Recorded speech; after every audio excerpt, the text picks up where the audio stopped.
Hello and welcome to a beautiful day here in Augsburg, Germany for the ICF Slalom World Cup 3 of the 2018 season. Today it is semi-finals and finals.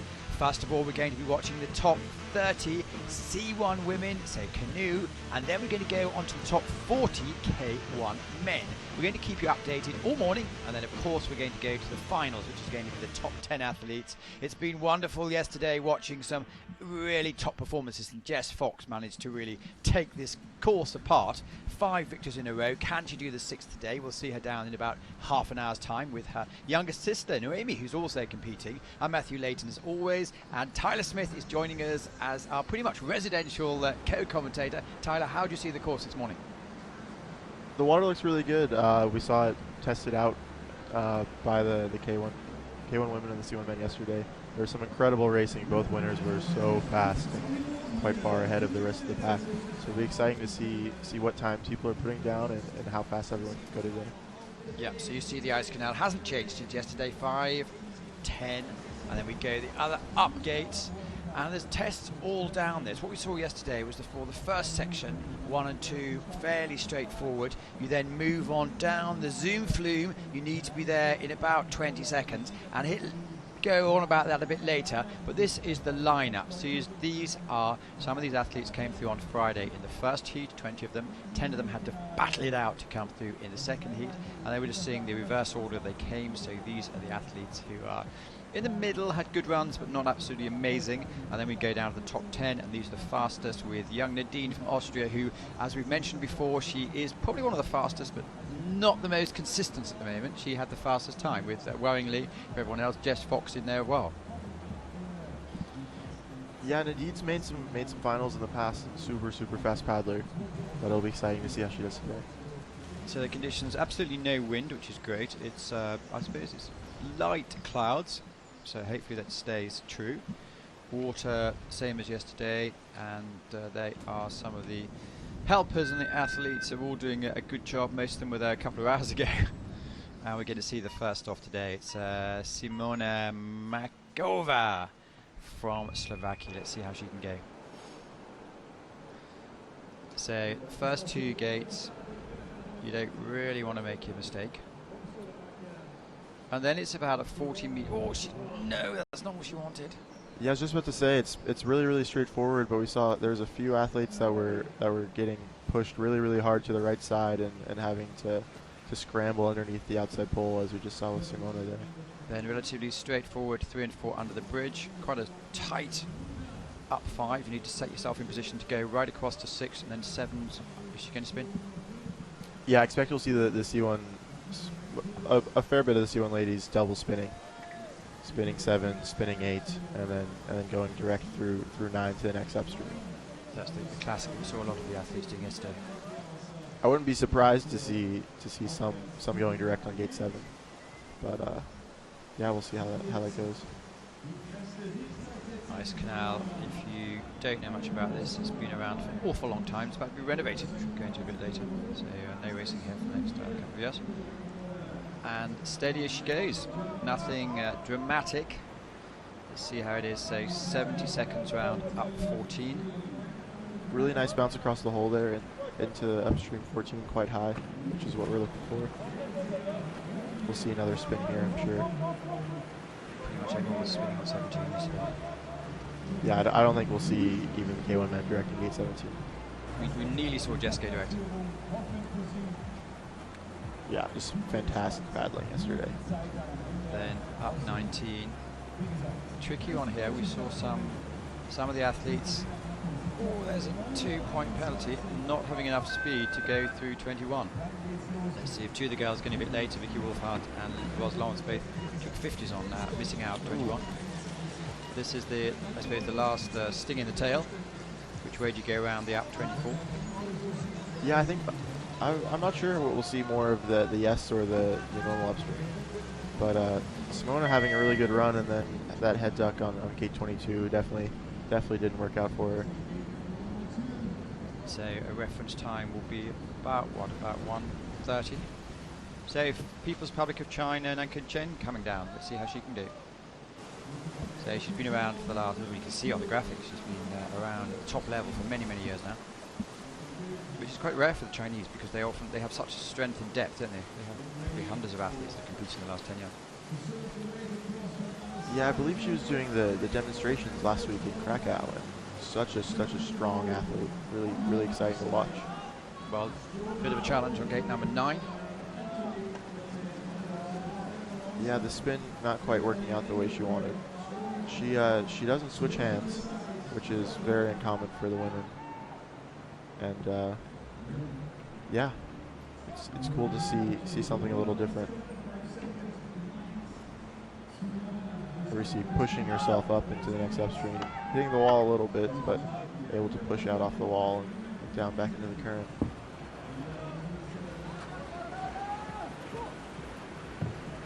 Really sticking her head out there. Not sure if she was able to get it in. Just no, it's not perfect. It's a bit messy. yeah, we saw a lot of penalties yesterday, which is surprising. The gate poles aren't necessarily low, and there's not really places you have to really stick your head out to get it. It's just, I think, people taking risks to try and make it into the finals. Well, 30 is starting out and only 10 make it through.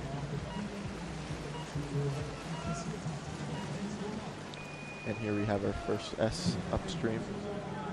Pretty nice. 2 strokes, quick in and out. You can't do much more than that. She's certainly take the lead.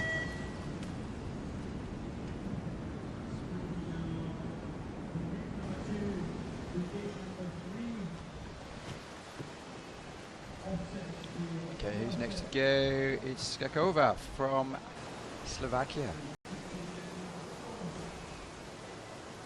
Oh, we see there she picked up an early touch in gate 4. With how tricky the course is today, it's going to be quite possible to be making finals with several penalties, I expect. But you have to be really fast on these sorts of moves. And then we see a really fast spin coming in nice and high to gate 10.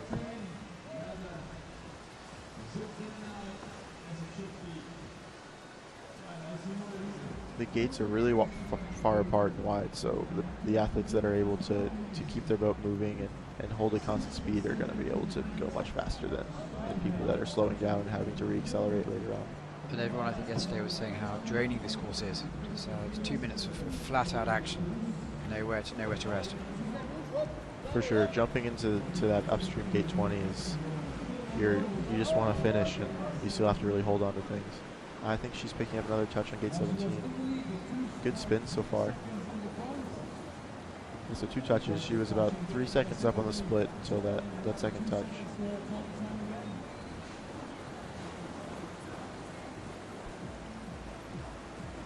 Nice around and behind the pole. It's a very safe line.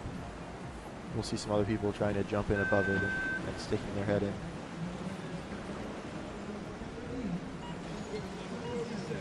Ah, there's a third touch on the outside pole of gate 23. A little trouble in gate 24. Coming over, we should get into the fast. Yeah, well, she moves into first place, which I suppose is good, but she knows that perhaps there's a few hours to come. So the fast French is Marjorie Delassus. Don't know much about Marjorie. Let's see how she performs. Are you on the same juniors and under 23s as? Yeah, so she's certainly on the junior or under 23 team. I saw her training in Ivrea earlier this year. I'm sure this is her first World Cup, which is exciting. Pretty good start. A little bit of trouble in that spin, having to move around the poles a bit. I think it's a bit of a baptism of fire coming down here, where you have to really. It's not forgiving. People can see you all the way down. There's lots of people. You can't see that many, but there's still quite a few people lulling around. A lot of athletes at the end here watching, judging, learning. Yeah, So I'm sure the course will be full of people today. It's already filling up quick. And quite a lot of the athletes are actually, the later athletes have the benefit of watching. They have the video analysts, obviously taking times and stuff, but they can actually watch as well, which see what's going to work and how the water's playing. So very much in touch still. Yeah, she has a great raw time for 2 penalties, just a second and a half behind. I think there's time to be made in the bottom upstream.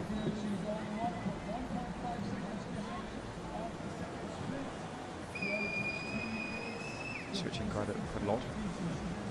Yeah, I would expect she hasn't had a whole lot of time on the course here, being pretty far from France at home. And there are also challenges, weren't there, in the last week because there's a bit of a drought going on at the moment. Yeah, so some athletes were able to get 4 sessions on the course and some just 3. And, how long a session? we had 45-minute blocks this week. So you've had a couple of hours to go down. How many times can you go down in that? Or do you go down? How do you do it? Do you go down in sections, or do you go down? You concentrate on certain iconic gates. So Victoria, we're not going to ignore you. 25 years old, has been around many years.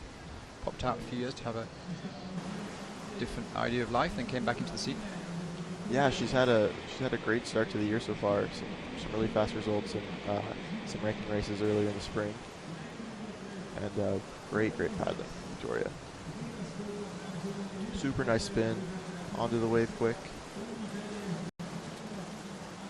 See that double spin, going to the eddy a little bit, but it's very safe, and you're able to set up quite well for the next move. Now we see up on the split too. So training-wise, there's several different workouts people are probably doing on the course. You'll break it up into sections, thirds or fourths. You'll do some longer work where you maybe break it into half, and then at some point during the week you want to practice full runs and get a feel for the full length of the course and how it's going to feel on race day. But you don't have the luxury of being there by yourself, do you? No, it's quite busy. We had about 25 athletes in our training sessions, which is pretty good. Victoria is leading by 2 seconds so far clear. Yeah, very important. She's clean right now. She's not going as fast as the other girls have been, but she's keeping herself in touch and online. Punting off the side. We had a lot of men yesterday in the C1. The eddies are so narrow. You have to really push off to get in and out quickly. It's easy to, once you get in there, your stern is hitting the wall, and you can't turn out very fast. Here we see Victoria going for the traditional upstream. Really nice into it. Little trouble getting out. Should be headed into the lead. Oh, just missing it. So finals and semi-finals. Next to go is Luca Jones. Let's see how Luca goes. Making massive progress. Luca is one of the newer C1 paddlers, really on the scene, and she's so strong and really adapting quickly to it. And it's for the athletes who decide to double up, it really is a busy Friday. Oh, for sure. There we see Luca going for the direct, no problem. Sliding out a little under the pole, having to add it. There's another spin. So that's certainly not to plan. But still fast. Interesting to see if she loses any time over that. Oh no, there's a 2 second penalty coming.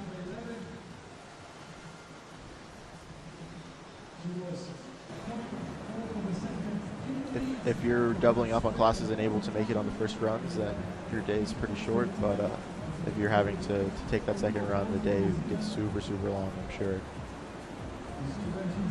And there's really no break because you race Friday, Saturday, and Sunday. But to be fair, it's not every single weekend, is it? There's 3 World Cup and it's quite a break. Yeah, so after this World Cups, a lot of the senior athletes, I think, are going to... Oh, wow. She hit with a tip of the boat, didn't she? Yeah, it looked like her paddle hit that rock. There's a really big rock under the water just right there. And she lost her balance a little bit too, hitting the wall again. It's so easy to hit the walls here. So what did you do? Have extra tape on the front of the boat, or how do you protect? Yeah, all the boats have some extra seam tape on the front and the back to protect the bows a little bit, but they get pretty beat up over time, so you have to keep adding whether it's resin or putty onto it. But there is next to the facility here. So it's, this is we're actually commentating from the main restaurant, which is towards the end of the course. We're about 20 metres away from the course. And then behind, about 100 metres away, there's all the car parking. And behind that, we move on to the boat yards. Anyway, Katrin Havlikova was Hoskova, married, child, and back, which is great to see. So last year she did a few events and said, well, I'm very much into postnatal, putting my body back together, and oh dear. Yeah, so she missed gate 2. We saw her having to paddle back across for it, and now she jumped straight into the eddy and right through the middle of gate 5 in the wrong direction. But now she'll just paddle down the course and give it her best go. I think well, I don't know what she's thinking, but I think she encompasses all the joy of this sport. Training hard, working hard, and having a lot of pleasure. And I know back in the Czech Republic she's well thought of all around. Yeah, for sure. I know she's done a bit of coaching around some other countries as well. And New Zealand, I guess. Yeah, and yeah, such a great person.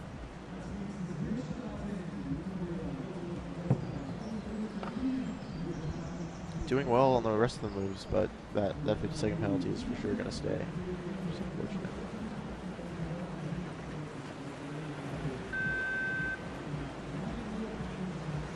It's cool seeing when you go to Australia and all the athletes have their families there, which you don't always see at races, and their kids are running around on the course while everyone's training. So that explains why at the age of 35, what have you, or 45 in some cases, when people retire, they don't really go away, don't they? I was speaking to some of the Swiss athletes yesterday, and they were saying that it's first of all it's their major love, and all their mates doing it well. Yeah, it's just one big family. Victoria Dobrodowska from Ukraine as well. Let's see how Victoria goes.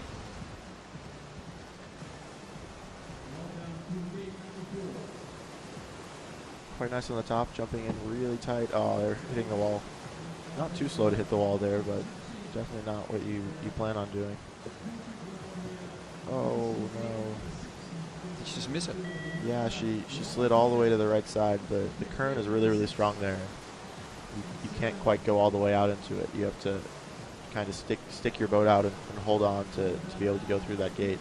And we saw there she exited all the way out and was pulled by the water onto the wrong side.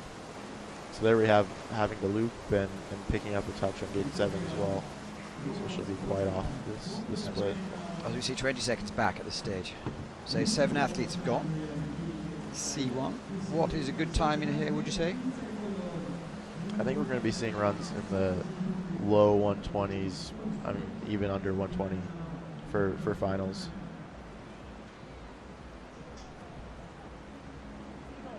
I think Marjorie's run was quite good in terms of time. 127 from France. But without the penalties as well, so looking more right around 120. So Jess 115 probably. Oh, I think she can push it to 110 even. Sidus Tessiadis came in 100.06 yesterday. Local knowledge, strong athlete, and won the race. So that's obviously exceptional time. Yeah, it was super exciting to watch. No, getting a little bit caught up there. Yeah, it's quite misleading. It looks quite bubbly and like there's a lot of water there, and it's really just a few centimeters deep on top of this huge rock that you can either go left or right of. And when you go right, either side you go, you're going to hit it with your paddle. I think we'll see some drone pictures a little bit later. I do. And you can really see where the hidden rock is. So we need to go up. And Shijian from the People's Republic of China. Asian champion, no doubt. Let's see how she goes. Looks like another Chinese athlete. Oh, there she goes switching. Oh no! Oh no! Up you come. There's that risky switch. She was switching on the eddy line and was putting an edge down at the same time. She took her paddle out of the water, and you just, unless you have incredible balance, you're gonna flip every time. So just not a great choice to do that in that spot.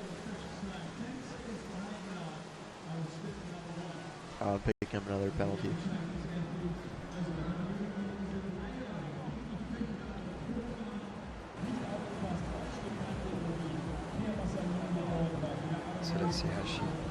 opportunities to put forward the second part of the course.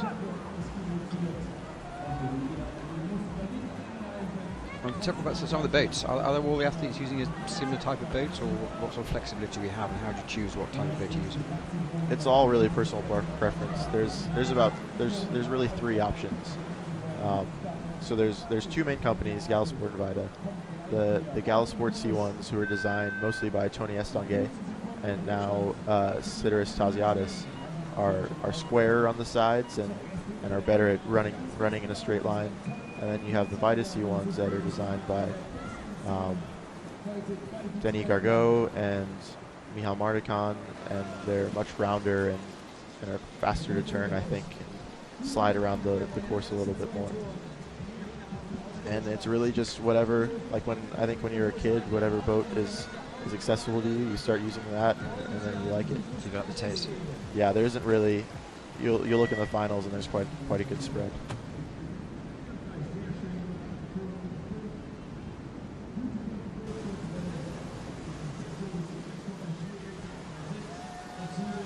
Next we go young Elena Appel.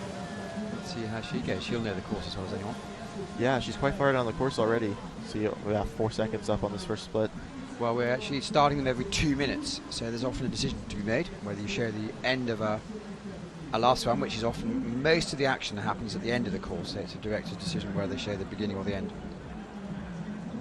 Yeah, we should be seeing with more of these girls finishing in that 2 minute, around that 2 minute time. So we shouldn't miss too much. And she's on a great pace right now. I expect well over 4 seconds on this next split. There's it looks like a planned spin. Almost 5 seconds. Who can go really nicely here, going right over that big rock.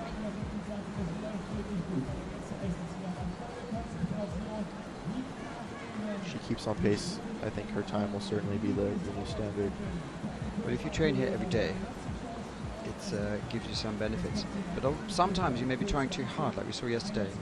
We saw the K1 women with Yasmin Schonberg taking out one of the really early gates, and then we saw Ricky Funk really getting a bit. She said, I was speaking to her afterwards, she said she was so determined to go faster than Jazz. She just made a couple of mistakes. Yeah, it was heartbreaking watching the German girls have so much trouble here yesterday. This is going to be new best time by a couple of seconds. Well done. And then Appel. She lost a couple seconds on that bottom section, unfortunately. Some trouble in the upstreams, I guess. No major errors there, but her splits were much better in the middle than where she ended up. So who do we have now? It's Polina Mogalieva from Russia. Let's see how she can go down. Does well in the extreme slalom.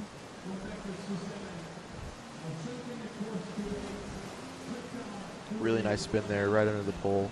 Able to turn tight around the next gate. So she's slightly down, but looks determined. Yeah, she's a little low into these upstreams. And these boats, if you have to pay full price, what sort of costings are you looking? Coming from America, there's quite a lot of costs associated with having to ship them, and it all depends how many you're able to ship at one time. I think boats are around 1,700 euros, generally speaking. It depends which company you're buying from, all that. But I think if you're able to pick it up from the factory, it's much cheaper. And where are the two factories, Galasport and Rada? Yeah, so Galasport is in Sušice, Czech Republic, and Vida is in Bratislava, Slovakia. And also they come to all the races and are providing support for their athletes and helping fix boats in trouble right before the race. And some of the top athletes, do they get their boats free, or is that a personal choice or personal negotiation, I guess? Yeah. I think it depends who you are and which company you're with and what sort of deals they have. So looking solid here so far, clean run. Yeah, she had a good bottom section, much more consistent than the top moves. Goes into second place at the moment, but an asterisk next to the name, so something may go on or come off. We'll have to see how this goes. And it's Savitova from Russia, so two Russians in a row. Merton's quite a big team out this weekend. Yeah, they have a lot of athletes out in a really strong C1 program. I know they had 2 C1s in the semifinal yesterday for the men. I think was it in the C2 yesterday. There was 16 teams from 7 nations, so that class is certainly starting to mature a little bit. Well, looking at slightly up on the clock. Yeah, she headed a head duck gate 9 there. We'll have to wait and see if she's able to get it in. Looked like a red paddle might be flashing around. So far, a great top section. So going back to these boats, do you is it one size fits all, or are there various sizes? Yeah, so every boat is made personally for the athlete at whatever time they ask for it, and they always see that 50-second penalty going on. Didn't quite get her head into gate 9 there. There's generally 2 or 3 sizes of molds, and you're able to specify further like how much volume you want in the front or the back, so they can add or take away material to build your size. So let's see how she's going. Well, the 50-second penalty is not going to affect the leaders, so we might go on a bit about discovering the baits. So the criteria they all have to be the same length, minimum, and then they all have to be the same minimum weight as well. Yeah, correct. So all the boats are 350 centimeters, and they have to be, I think, 80 centimeters wide, or maybe 60 centimeters wide. But you can have them as high as you like. Yeah, they're all most of them are going to be the same depth. There's not a big variation until you have a really big boat, and the bow is going to be quite larger. Okay, let's get back to the racing. It's Lena Stocklin from Germany. I think she's based out of here, but let's see how she goes down. Early penalty on gate 2. There we see a nice direct, really fast onto that wave. Spinning tighter into the pole. Oh, sliding out there. She's going to end up low into that next upstream.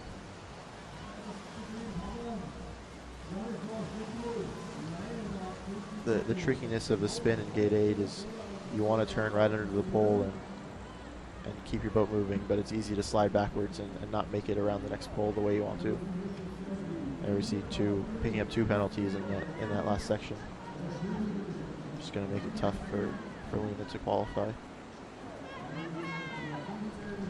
Well, so far there's been 12 athletes gone, and it is young Elena Appel in first place, 9 seconds off the pace. Well, the girls at the top are quite well grouped. The top 7 with Luca James in 7th place at the moment, 7 seconds apart, and we'd expect that to come down a bit more over the next half an hour or so. Yeah, certainly. See how Lena jumps into this last upstream. Nice and behind. Quick out. I don't think you really saw any Germans having trouble with that upstream gate 20. The home course advantage is certainly big here. Mark Delaney setting the course today, obviously from Scotland, Great Britain, famous coach, setting back a bit at the moment, doing 100 days a year. So no, she's not going to be happy with that.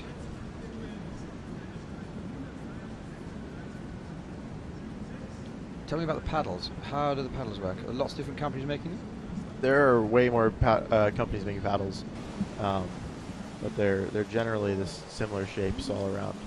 Once someone figures out a nice shape, everyone kind of follows suit and builds something quite similar. Well, let's see how she goes. It's Sona Stanowska from Slovakia. Yeah, Sonia made the final last week in Krakow, which is super exciting to see. And here we see her running through pretty nicely so far. Clean, a little, yeah, pretty far behind that first split, almost 4 seconds. But she can make it up at the bottom, I think. She'll be looking for the gold medal at the Junior World Championships in 2 weeks in Italy. She's getting some great practice racing at these World Cups. And when do you get across? Do you go directly from here? Yeah, I think most of the athletes are headed. If you're here and headed to Ivrea, you're leaving tomorrow to get training in. That's quite a drive, isn't it? Really? Yeah, I think it's hopefully no more than 6 hours, but there's been quite a bit of driving around for these first few races. Well, 16 taking the 2-second penalty. Apart from that, let's see how competitive she is.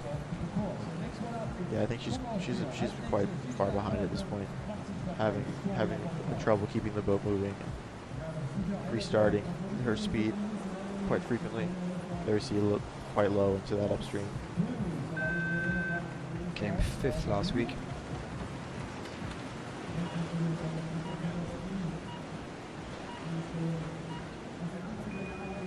See if she can make up some time on this last upstream. Ooh, really struggling to get around for the normal up, but super fast in and out, just hitting it with her paddle on that switch. Moves in provisional 8th place. And now we're having the top 3 very, very top athletes to follow. First, it's Vicky Wolfhart, the European champion 2018. Vicky's been paddling super well so far this year. Super technical and really strong. We'll see. Turning nice under the pole. Sliding into the eddy a little bit. Definitely not her plan. It's quite slower to end up in that eddy. But she's in touch for sure. Shows how good Elena Apple was there. She's had the lead for a few minutes now. Went clearing 124.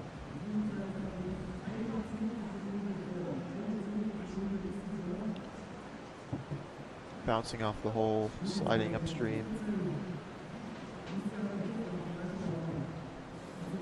You'll see some athletes that really commit to using the stoppers and let the water help them move, and others are a little more timid and go around it. They'll have a little more trouble getting where they want to go. All Vicky needs to do is to be nice and safe now. Super nice in gate 19. See how she jumps into gate 20. Behind the pole, super safe. Really nice turn.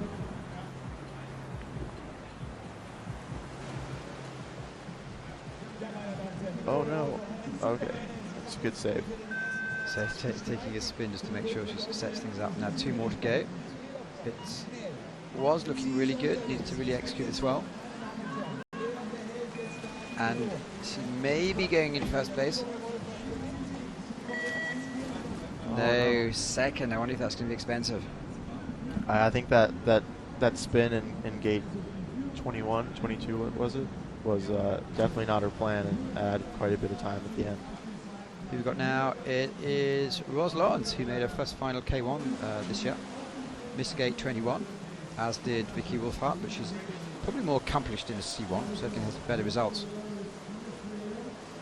And I think she's made the final so far this year, going for the double spin. Yeah, Ros being one of the athletes that got 2 runs on the course yesterday, I think it's a huge advantage. You know exactly what you're getting into. And I think you're able to build a really strong plan for your later racing. You can see they're tearing apart that section. Super nice.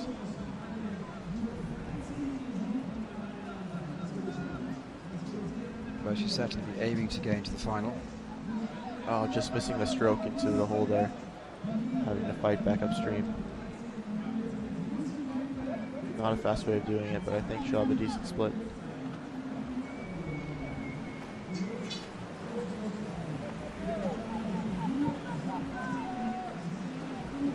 A little bit of trouble in that spin on 17. Having to duck around the pole, but she's still clean.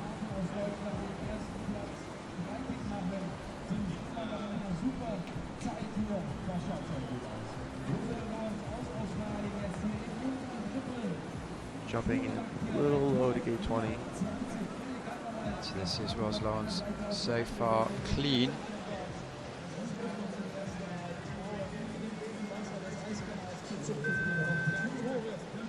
Going for the S upstream in gate 24. Jumping in really nicely. Oh, she's been stuck a couple of seconds there. And Yeah. takes 2 seconds. No, that's really expensive last gate. That's hugely expensive. Well, we don't know yet. Ros goes into 3rd place. Coming into gate 24, it looked plain sailing, and then unfortunately, it's all gone a little bit wrong. Ana Satila from Brazil. Let's see how Anna goes. Again, another athlete who's very accomplished on K1 and C1.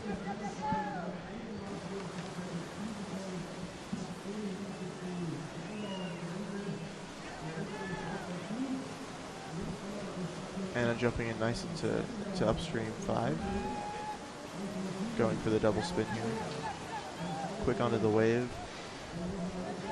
Turning above the pole, which we haven't seen yet, but not too bad. Do you think that would be tactical or just circumstantial? Yeah, I think she just slid a little higher into the wave than she was planning, but she might have planned to do that because it worked quite nicely. She was in and out of the next upstream quite fast.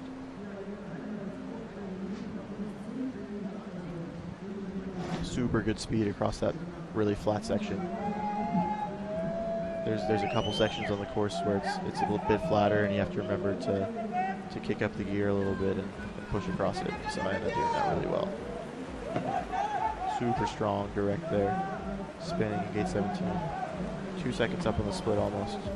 She's moving the boat really, really well. Just placing herself now where she wants to be. Nice and tight into gate 19. Good encouragement you can hear in the background with the friends and coaches cheering her on. So far, this is, it was going to be the best run. Yeah, 2 seconds, still okay. Yeah, still she's competing for the first spot at this point. Going, it might be picking up another touch there on 23. And this is where Ross had big problems. Let's see if she's going to go into. It's really bunching at the top. Going into first there, just by a little bit. Well, all that matters. But there's an asterisk next to her name, which means the judges are looking at it for some reason. I would think the gate 23 touch seemed pretty light, so maybe they're checking that out. 18 years old, Andrea Herzog. Look at that, double junior world champion. Good to have on your CV. Yeah, another really strong athlete in both categories. Super fun to watch, especially here at home.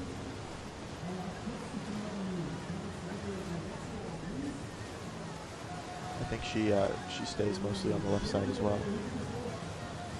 We'll see a switch here. Oh, sliding just behind it. There was another risky switch right in the middle of the gate. But she handled it so coolly. So maybe lost 2 or 3 seconds. Yeah. She should have been leading heading into this next split, and now she's 2 seconds behind. But I think she could make that up certainly on the bottom.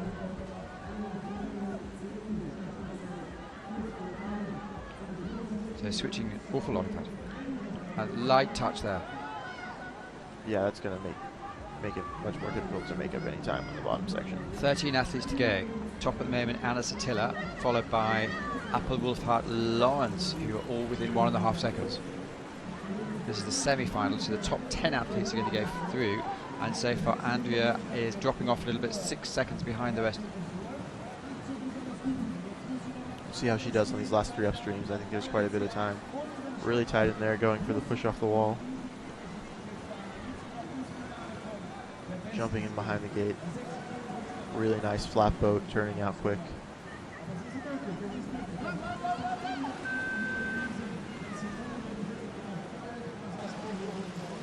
now all the athletes so far have struggled, really setting herself up nicely.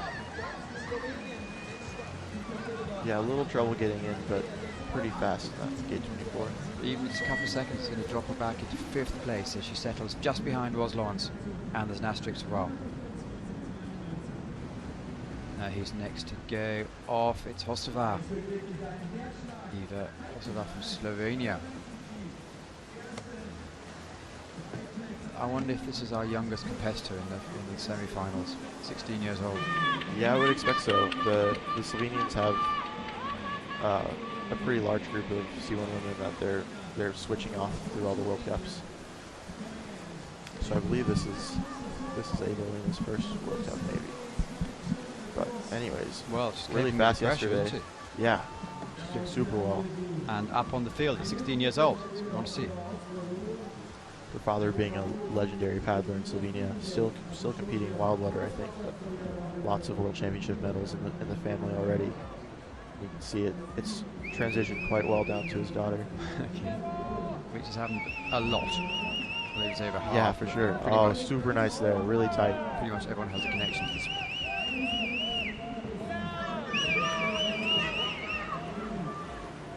So very much in touch. getting a little behind there. She jumped really high into that upstream, but was struggling to get out of the eddy.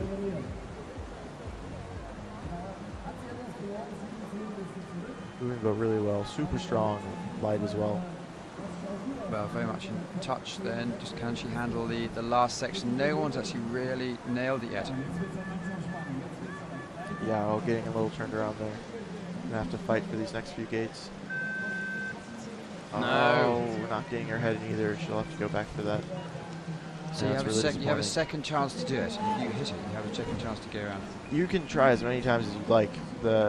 Until you the gate is live until you engage the following gate. But once you try twice, that's really as many tries as you should have. You lose a lot of time otherwise. Yeah, we saw that. So great start, good encouraging start, and just the last 30 seconds turned out to be a big challenge. Lucy Badu saw in tears yesterday. Had a wonderful silver medal last weekend in the K1, and this weekend I think she came not where she wanted to. I think it was last in the semi-final. No, she didn't make the semi-final.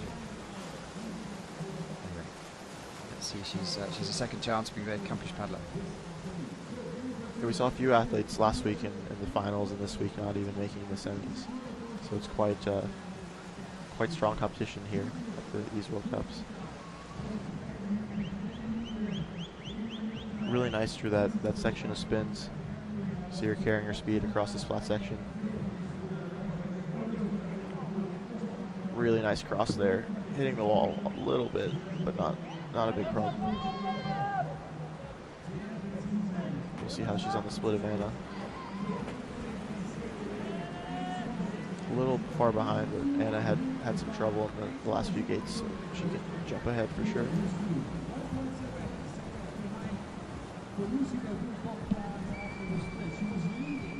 So 19th or 20th athlete to go. We're going to have qualifications in a minute. Yeah, so I was expecting to see some faster times, but looks like those 124, 125s will start to qualify. Yeah, we did have a cracking lineup next to come. If you can see Mallory Franklin in the zone, who came second yesterday.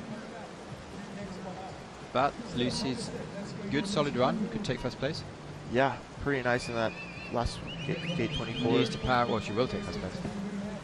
And that's good. 2.5 ahead, so that means she may have a smile on her face again.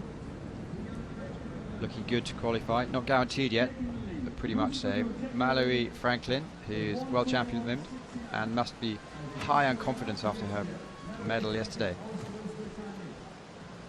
Yeah, another one of the lucky athletes getting to do 2 runs yesterday. I'm sure she feels super confident on the course.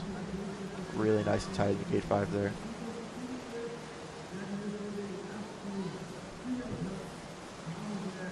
Quick spin onto the wave, super fast. That's the best we've seen so far. She just looks like she knows what the water's telling her to do. Yeah, so fast through that section. So 2.5 seconds up of the last 20 athletes. She got a little hung up in gate 10 there on the exit, but those first few gates were so fast.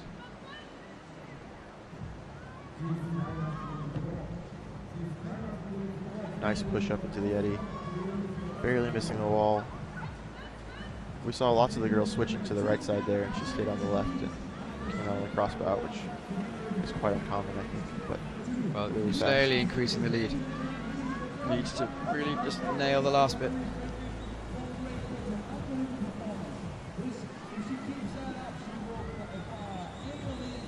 yeah, if she stays clean, it's going to be super nice round. That's the great thing about this course. We don't know, do we, until the last couple of moves. Yeah, that last you could ruin your whole run on that last upstream, which is really tough. We saw Roger Lance lose 4 or 5 seconds. Here we go. He's the crux move coming up now. So the choice is either X will take the S. Yeah, I think she'll go through the S, no Well problem. done. What a lovely grave. What a lovely run. Here we go. Yeah. 114. Wow, really nice run from Mallory. This is more what I was expecting for more of the girls to do, and we'll see this last 10 and how they do. Mallory Franklin qualified, first qualifier for the final with 9 athletes to go, and it's Clara Olathabal from Spain to go. slight in build. Let's see how she handles this water. 19 years old. So.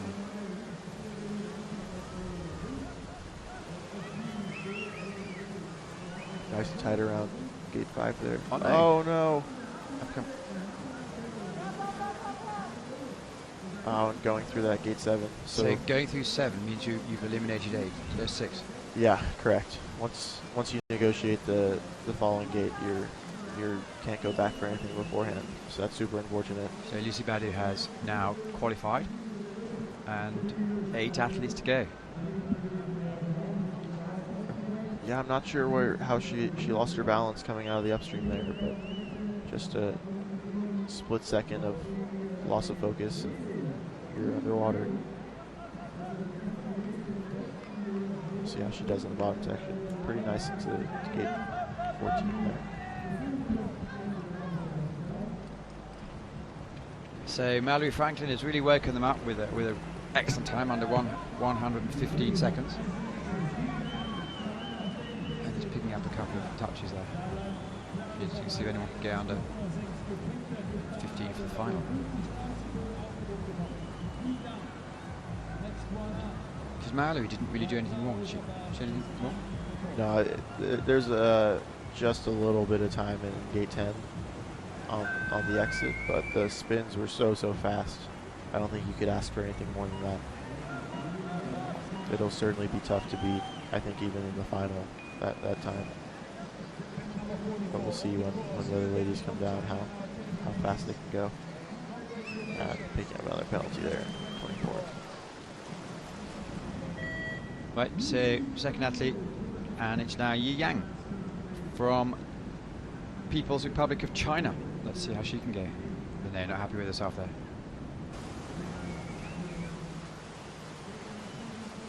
21 years old. Hitting the wall again. It's our third Chinese athlete. Yeah, in the exactly. semifinal. It's great to see. Strong team. Going to the eddy there. Kind of camping out for a second. Much different from how we saw Mallory slide through and keep the boat moving all the way. But there's quite a big gap between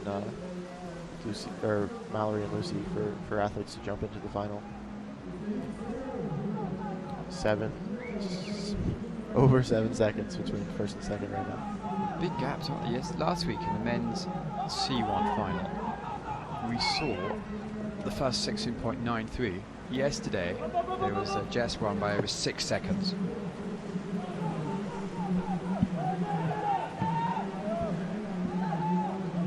Yeah, depending on the course, it's super tight, or you can have a little more variation. With the men, it's quite uncommon to have, like, you're not going to see a 7-second gap or anything like that. But seeing 2-second gap between first and second yesterday within the C1 men is a pretty big deal. And we still talk about, I think in 2015, Matthew Biazizo was 3 seconds ahead of the field in the final. And that's a really big deal as well. Yeah. Yeah. But I mean, Jess being so far ahead of the field yesterday is certainly one of those legendary races.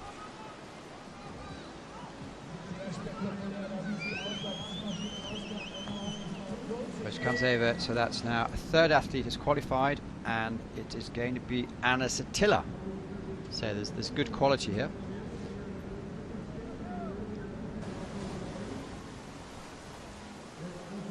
Naomi Fox on the course. Yep. So Naomi's had a couple of physical problems yesterday. Let's see, she's back to a good old self.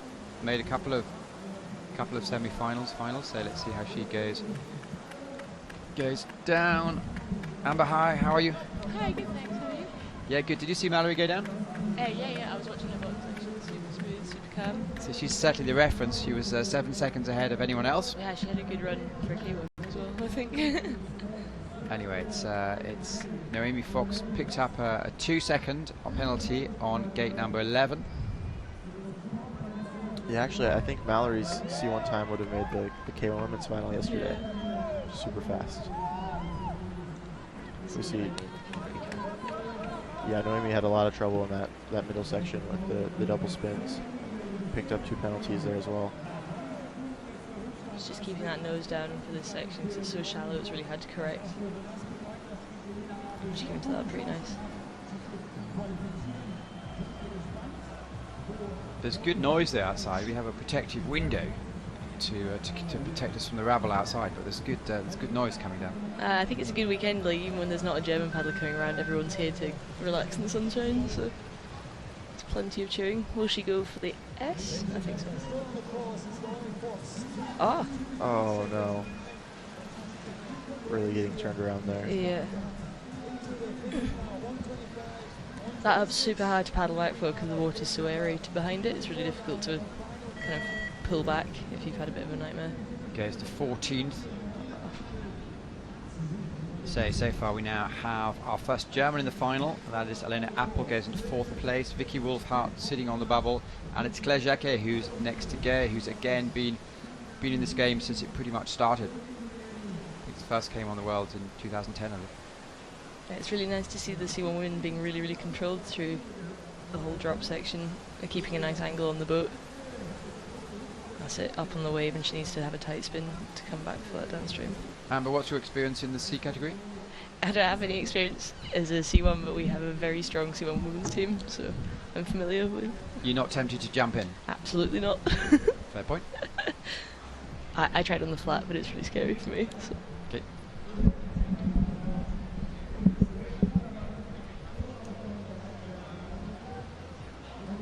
Nice bounce off that hole there. Yeah, she got good track into the upstream.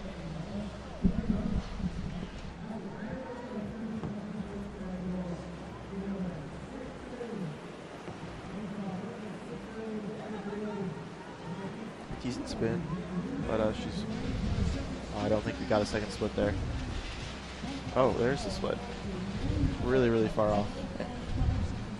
What's the cut-off point for the bubble just now? 125. So 10 seconds.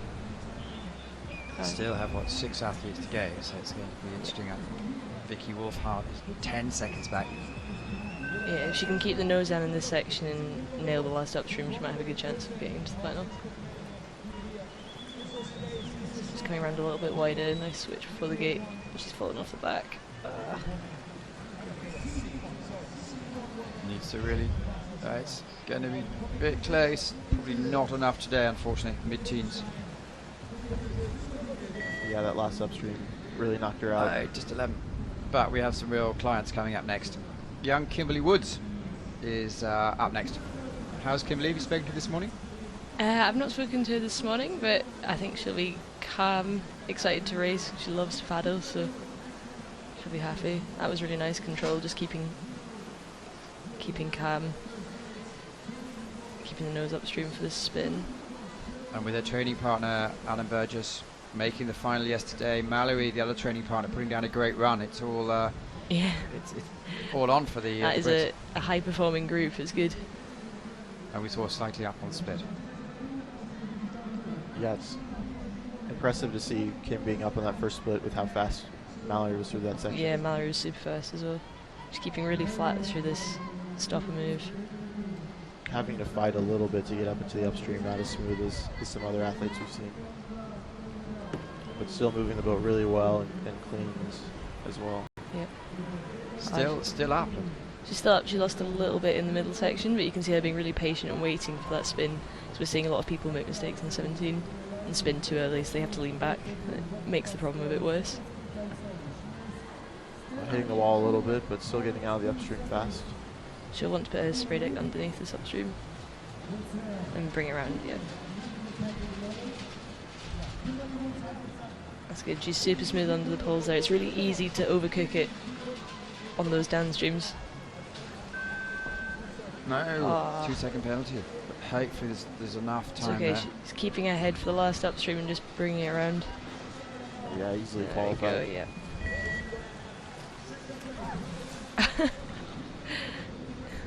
So a bit messy at the end, but qualifies in second position. Yeah. So far, Mallory Franklin, Kimberly Woods, Lucy Badu, Anna Stiller, Elena Appel, and Vicky Wolfhart with Ross Lawrence now on the bubble.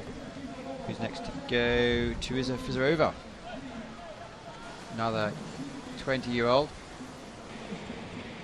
Yeah, the Czechs have a really good C1 women team as well. She was really tight in that upstream, but she brought it round. Sometimes it's really easy to turn a little too fast there and come out of the upstream early. Or in front of it. Good. Oh, she had a Good really switching. good spin there. That was really fast. And then she wants to stay close to this inside pole in gate 10. As you can see, she's up. That was a nice upstream. You can see her letting her nose go early. We're seeing some athletes take it really wide out to 11, maybe being a bit more cautious. But it's really cool to see, like, the girls really cutting the lines, finding the speed everywhere. And you can see how she fell down onto her downstream blade a little bit, and it caused the boat to jump up into the stopper. I think for the final she'll want to stay a little bit flatter there so her boat keeps tracking across the river. So you're predicting she's going to make the final? I think so, yeah. Good. I've just cursed her. No, not at all. Not at all, no. This is Amber Maslen from Scotland, representing Great Britain, sadly. Were you happy for England yesterday in the footy, or not really? Yeah? Yeah, right. Super fast into gate 20 there, Yeah. jumping in right under the pole, in and out fast. You can see she came pretty wide for that downstream, but actually she's strong enough to hold the speed coming back to the right. Just sneaking in there past gate 23. You can see she's going to hold it on the crossbar and then kick her nose up for that inside blade. Super careful around there, but I think that's pretty safe. Well, she go, as you predicted correctly, moves into 4th place, qualifies, and Rosloan still doesn't know, with 3 athletes to go. Nuria Villarubla from Spain, who has been one of the top 2 or 3 dominants in the last 2 years. I saw her training here during the week and she looked really good, like really smooth. I think all the Spanish have a really nice style. I can see her really using the water there to carve up, even if it wasn't an ideal entry. Well, she came 2nd last week. Yeah. Having to paddle back up a little bit for that wave move, but Yeah, we saw a lot of the K1 women coming really low in the, I think it was 7.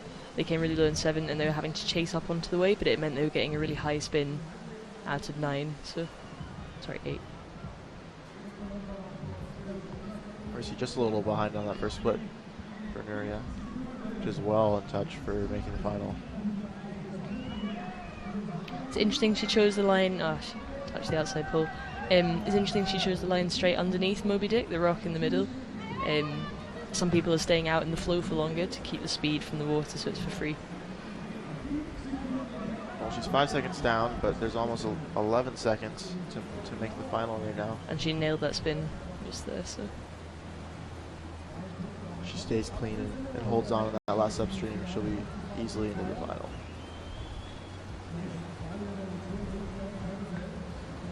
Oh, wow. Oh, Oh, no. She got some air going into there. It's like a really steep eddy line. There's a huge height difference between the flow and the like the still water.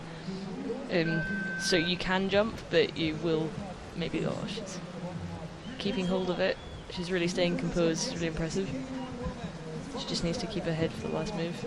It's all about less than 125. Really nice. Oh, she's just going to be out. Oh, that's so hard. No, 12. She knows it. Well, the master. Here's Jess. See if she'd qualify in the men's C1. She had an insane run yesterday in her kayak, so I'm really excited to see what she does.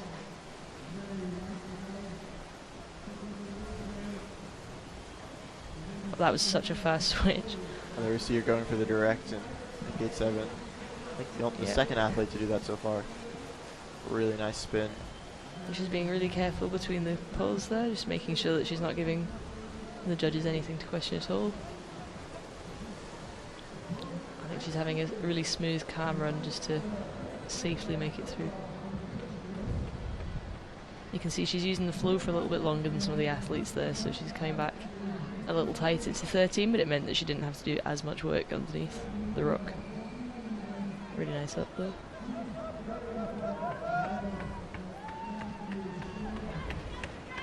So far, impressive. Yeah, she's really using the change in the current to get speed from the water. I think she's being really, really reserved at this point. I would assume she knows how big of a gap there is for the final, and it's just kind of, I don't want to say floating, but she's really not pushing anything at all.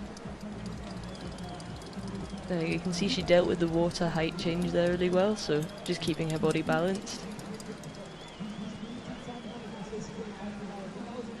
It's nice being Jess and knowing that you can kind of relax on your semifinal run and jump into the final no problem.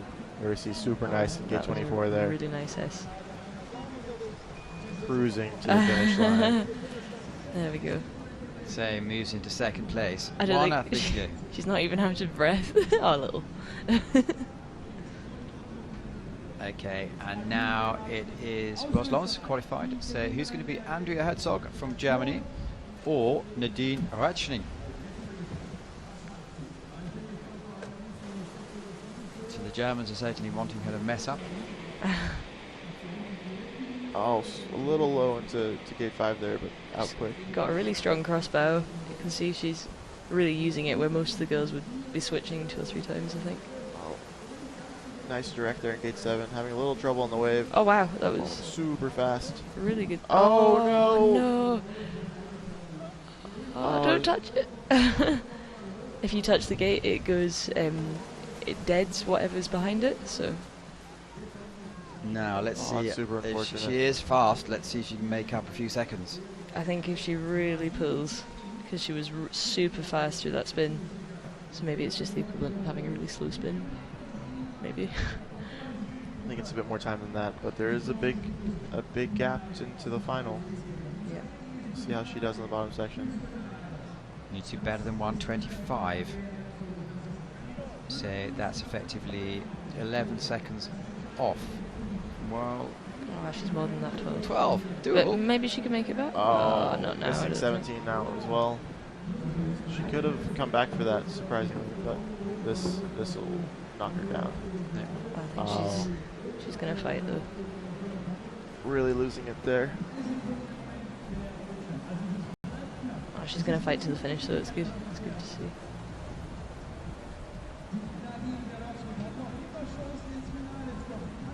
She has a really wide hand grip. I don't know that much about C1, but it looks.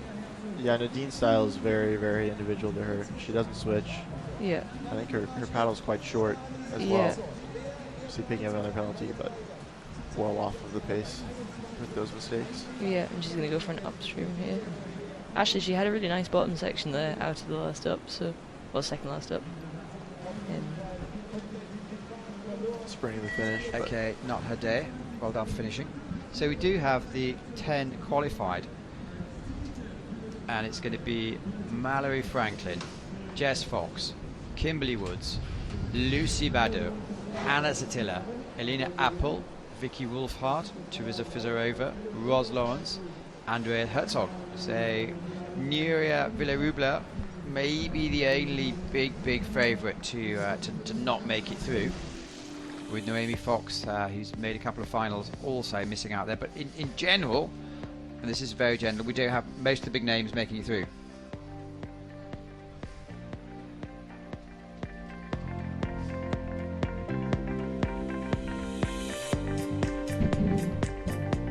So some of the slow-mos. So Amber, you're quite keen on social media. Were you chatting to some friends and family yesterday? Yeah. My family was watching on YouTube for me on Friday, and they were watching all the British guys yesterday. So.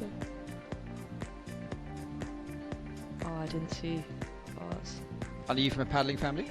No, not at all. No. Yeah, my parents have moved around the world since I was young, and I got into slalom when I moved to Scotland nearly 10 years ago. Okay. And no regrets? None. No, slalom is a great sport. It takes you to some of the most beautiful places in the world. So. We're seeing a few more of the super slow-motions to show how they use the water.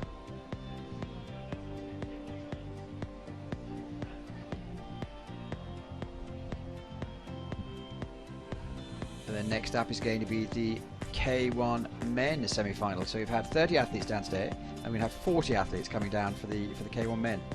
Yeah, I'm super excited to see what the guys pull out for this course. I think we'll see some paddling right on the edge, because there's a couple of spins for sure, and the K1 men are always keen to go forwards and things, so it'll be really exciting to see what they do. Any intelligence coming forward? How are the Brits? Yeah, looking good, really prepared. They've had a really strong few weeks. They're just doing this final push into the last weekend of racing. But they've all rested up, they're all ready to go, so. That's the advantage, I suppose, of the men. There's no action yesterday. Because whereas the women, they went on the water yesterday, men. No, yeah, I think, yeah, they weren't racing yesterday, yeah. So I think most of them, we saw most of them having a bit of a paddle, and most of them here chatting to friends and relaxing a bit. That's it, yeah. It's a super nice venue. There's like food to eat, coffee to have. Oh, here we go. So here are the qualifications. So Mallory Franklin, really sparkling run. Jess Fox cruised through. Kimberly Woods looked good with a couple of errors. Then Lucy Bardes, Attila Appel, Wolfart.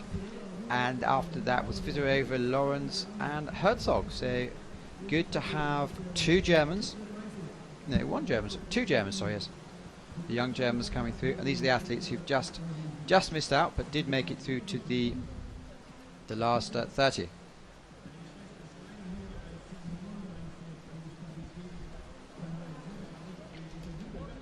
So, and now we're looking forward to the 40 athletes who are going to go down in the men's K1.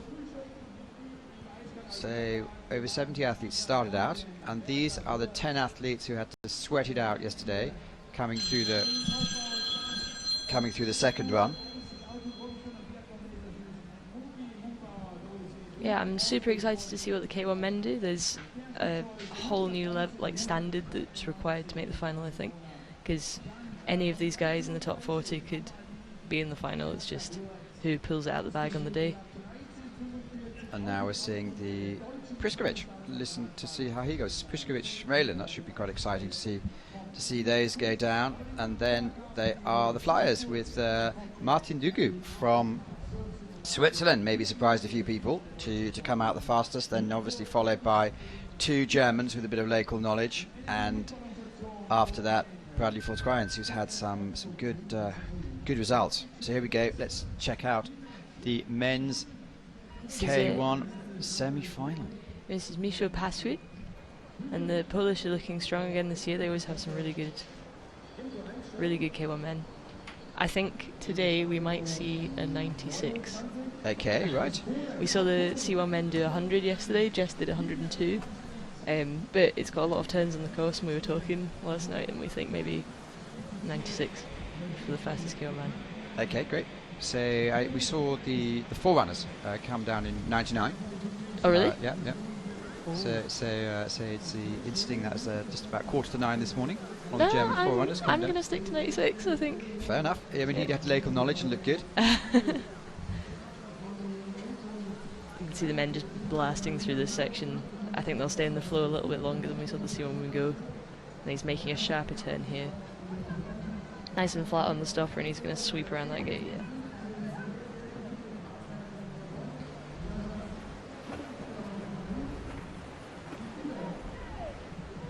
He's got a really nice spin there. It's super hard not to come up too early for there, because 17's halfway in the eddy. So if you give it any tail, you end up being pushed up and away from the poles. And he's super smooth, just lost a little bit of speed on the boat coming out of there. He's getting his deck underneath gate 20. So these are great overhead pictures. You can actually see where the rocks are and see what you have to avoid. Yeah, I love the drone footage, it's super cool. He's going for the S. They're looking like a good run, huh? I think so. Really fast, actually. Maybe I'm going to have to change 96. Wow. Oh, good run. He can be happy with that, I think. Of course, when you talk about 96, you were talking about his run, weren't you? Yeah. Only his run. And that's No, I think Martin he's Subotnik. going to do a 97. No, I'm joking. Fine, you can tell us what's happened. And do you remember the legendary Swiss British coach, Jörg Gotz? Yeah, I know you quite well. Well, he's just come on social media and said, well done, Amber, you're doing a great job. Thank you. I'm trying. Strabotnik has really nice track through this section. It's really hard to keep the nose dry sometimes underneath the bridge. But he's gone really too tight into the upstream against the wall. That's one of the problems on the drop. You have to go with your nose pointing down at the same angle as the curl, and then you have to kick in at the last second into 5, but it feels super risky because it feels like you might miss the gate. But he just did a really nice spin there, so he's only 5 seconds back, even though he spent a while on the wall. So if he absolutely rinses the next bit, I reckon maybe can stay in touch. We're seeing a lot of Slovenian athletes doing really well here, and I think the course in Tots in Slovenia is quite similar to here in Augsburg. Yeah. Just the feel of the water and how things work, and we're seeing, I think that in the results with the Slovenians doing so well. Yeah, I think they have to cope with a lot of flow change in Tassen from watching videos of it. And here as well, you have to really be able to read the water as you go through it. Super, super fast there, 19. I think he might put on a show now. Be nice to see what he does in the last upstream. I wonder how many K1 men will do it as an up. Or as an S. Yeah, that'll be exciting to see. I think both can be super fast. So a great time for Martin Smodnik. Could really start giving something to think about the faster athletes. Pasiut? Subotnik came in, yes, of course, Pasiut is. Sorry. I was like, because I don't think his time will make the final. Yeah, it's really upside down. We saw Pasiut made the semifinal by 1/100th of a second yesterday, so the racing has been super, super tight already. It's really good for him that he started off with a good run though. And here we see. Christian De Jonghi from Italy. Yeah, he's got some really good speed on the boat there. Well, he's quite a stocky, broad character, isn't he? Yeah. Got Yeah, a he's big, quite big, tall, big engine. long arms. Quite nice for the kayak. And you can see how he kept his nose down there on the drop so that he could push in at the last second into 5. Feels like a high risk move, but I think it really pays off for the exit. He's got a nice tight spin there. Do you think anyone's going to go forwards? I don't think it's gonna. You're desperately keen for someone to go forward. I really want would someone love to to see try. That would be amazing. Yuri maybe later. Yeah, I just don't. It doesn't. I don't think there's time to be in it. If it was gonna be a little faster, I think we'd see someone taking that risk. But yeah, I it's don't one know of if those moves where it's not really to your advantage, and it's gonna be super difficult to do. Yeah. I'd be Maybe. really surprised if we see someone going forwards here as well. Yeah, same thing. The flow is really strong, so. Yeah, and there we can see that big rock under the water. You have to go around. Yeah. Everyone we've seen so far has gone. Maybe except Pasiut. Has gone right of the rock, so they're taking a really wide line into the upstream. Oh man, hitting He's that. having to really push now. Giving a 50 there. He hit it with his head, so that generally means your head might not be into the gate yet. Yeah, and sometimes if you hit it hard enough, it can swing the wrong side. But if it comes off, it's a very good time.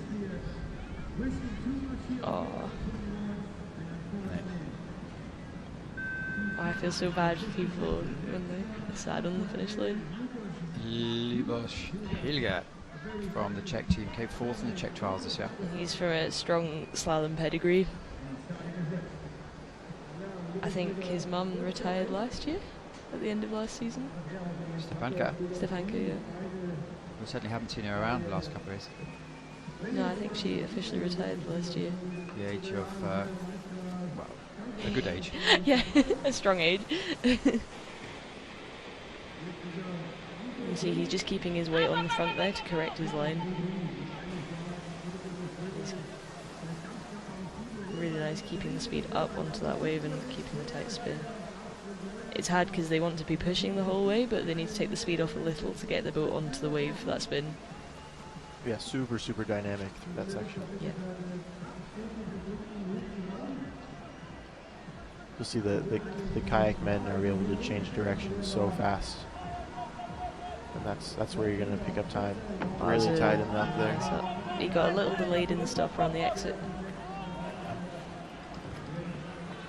One of the tricks to the water before 16 is to keep your nose down, because then you can keep the speed on the boat rather than bouncing around and having less control before the gates.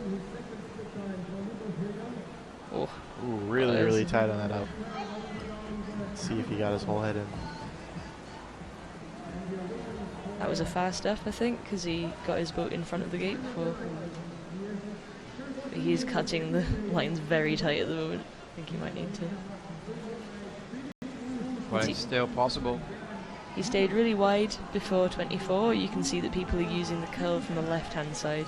People who are going tight to the gate are struggling a little bit more. I think Paschutstein makes the final. I think so, yeah. Yeah.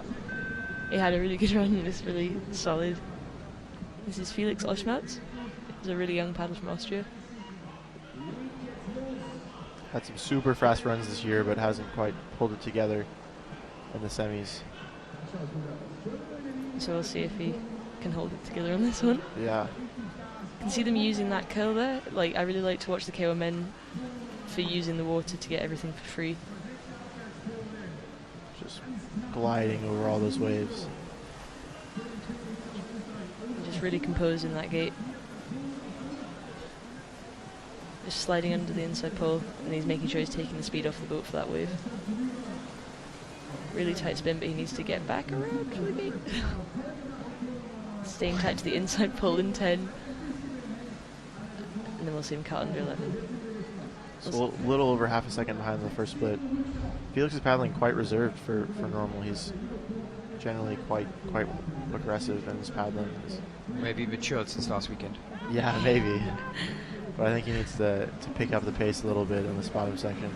Yeah, I think because there's so many turns on this course though, like we might see some of the better K1 men just having quite a reserved run. Although he does look like it's sliding away from him a little bit at the bottom. Like really nice lines, but I don't know See how he does in these last two upstreams. yeah. Super fast there. A little slow on the exit. He just needs to keep his nose down for these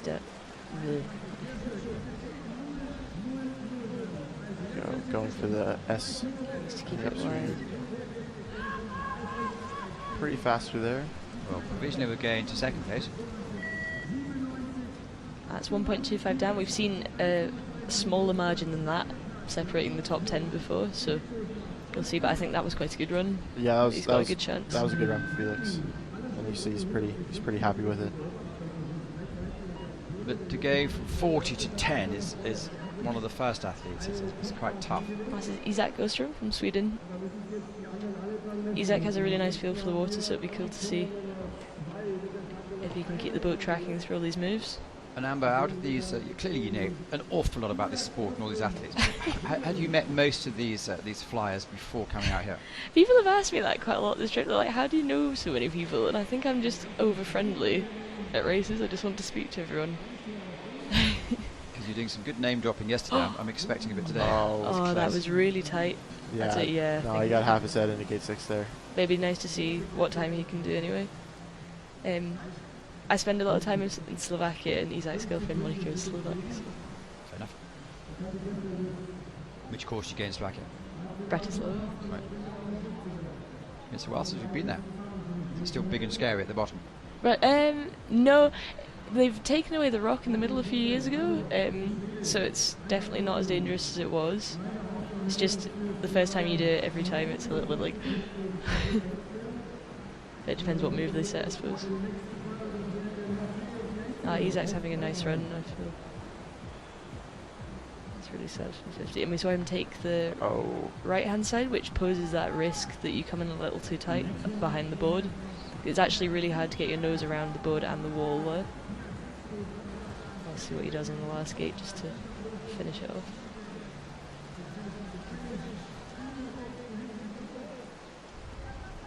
I think we'll see a lot of half heads today though. Yeah, we saw lots of penalties yesterday. I think he'll be a little surprised when he gets to see it. Yeah. Yeah. That's hard. But I don't think his time would be fast enough without the 50, so that's almost better in a way. It's so gutting to know that your time's fast enough. And Well, we talked about him a couple of minutes ago, Matthew Biazizu, who is fast. he's quick. The French will have a nice feel for the water as well. I just say everyone has a nice feel for the water, but It's fine. it'd be cool to see. Had to do it the hard way. Had to go through the second the second run, but clearly has been a bit of time on the water. He has a really French style. He's really, really upright. And really feeling the water with his hips rather than with his arms. And some of his friends are rather fast as well. Yeah. That was a really nice upstream. You can see him really balancing with the boat. His body's just paddling on top, but his boat's doing all the moves underneath him. So if I could, half a second up. Yeah, Oh, really he good start. went Super for the nice punt, push there off the yeah. wall. That looked like a really good option, actually. I hadn't thought of it as a punt. That's what I think. That's what Ricky Fox did yesterday. No, Ricky. I keep calling him Fox. Isn't it? Ricky Funk yesterday. We said yesterday the love child of Ricky Funk, Jess Fox, would be. Ricky Fox. And it's dropped back a second. Well, I had 2 second penalty there. So Yeah, Yeah, so still he's actually fast. gaining time. He's actually getting faster. He qualified for the semis on Friday with a penalty as well later on in the course, having some trouble, Yeah. which just speaks to how fast he paddles. A little slow there. We're seeing him Reserved. go a little bit tighter in that upstream, but I see him just keeping maximum control through this move. He's very close to that inside pole. But he's kept really good control. He just needs to drag use the the nose power. down. Oh, Second rank. I don't know with the touch, but that was a good time. So that's a 95, so I'm already wrong for the fastest time. Oh, Yeah, well. pretty close to. Pretty close to. But we haven't seen the fastest time yet, I don't think. It's Pepe from Brazil. Let's see how he goes. Been a bit quiet this year. You can see him keeping his paddle super upright so that he keeps a load of grip on the flow. It's super easy when you're in big water to let your paddle kind of sag a little so it goes a bit flatter, but then it's not as good. The blades are designed to have the best grip when they're completely upright. You can see him whipping around the upstream there. Really nice through this, and he's up onto that wave. Really tight spin. It's controlled, and he's half a second up. wow, really sliding into that up 11, He had to turn for 10. Yeah, he had to turn for 11 though, so I think he lost a bit of time there, but he looks really good so far.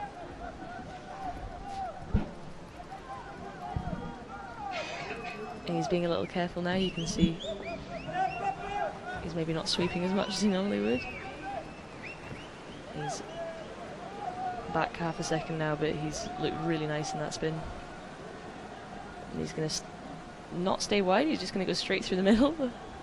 Yeah, not the fastest way for sure. No, but that was a nice upstream, so maybe he can get the speed back for the last. See him jumping in high there, nice and tight around. Yeah, really controlled. The second half's definitely harder, I think, on this course, so people are maybe letting go a little bit at the top and then being more reserved at the bottom, which is the opposite you usually see. He's very tight to that pole. Really tight on the outside. Needs to really And accelerate. picking up a one sort of penalty. Yeah. Not sure if it'll be a touch or a 50. We'll have to wait and see what happens. Yeah, there we see the asterisk popping up. Yeah. I won't be surprised if he ends up with a 50 on that. So one of the 4 Polaceks. This is Rafał Polaczyk. He didn't start in Krakow, but he did 4 runners, and we saw some really scary moves going forwards. So maybe He we'll got get some to good see. shares, didn't he? Even on the demos and stuff. He's a really cool guy. He's like really open to talking about the course. We saw him start in a slalom boat from the boat across ramp. I've never seen a tail bend like that. Okay. He just really controls through this drop. Rafa has a really distinctive seat position. He sits really low and back in his seat. As well as a super narrow grip. Yeah. You see his hands are quite close together. And it makes those sweeps quite fast. Yeah, he's just picked up a 2-second penalty. And he's really against the wall there. You can see that his seat position really pushes his hips forward, so he can be a little tight to the poles. You see they're accelerating so fast across that flat section. Yeah. We're really We tight see there. a nice Polaczyk.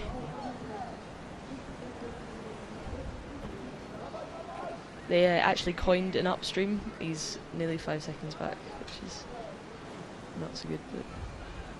But the Polaczyk family coined an upstream where they do a bow rudder outside the gate, or just forcing the tail around there.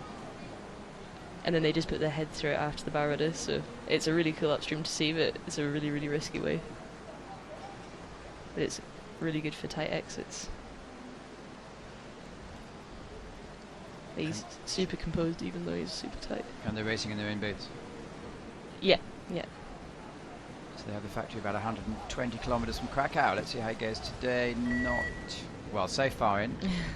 So Patrick from Poland, his compatriot, went through in just under 97. Zazu 2 seconds further back. 1 second further back. And another Frenchie to go. Yeah, Malo was the fastest qualifier on the second runs yesterday. Is this his first year on senior team? Yeah, I believe so. Yeah. Yeah, so he's actually a replacement athlete for Mature and Midori. He was a little ill after Liptovsky, and he got brought in to replace his teammate. And super fast in the qualifiers here. So yeah, we're seeing some super fast new faces actually, especially on the French team. Oh, that was really tight. I think he got his head in no problem, but a little slow to get on that wave there. You can see the French paddlers really balance on the fronts of their boats. They're maybe not as comfortable as Rafa Polacic on the back.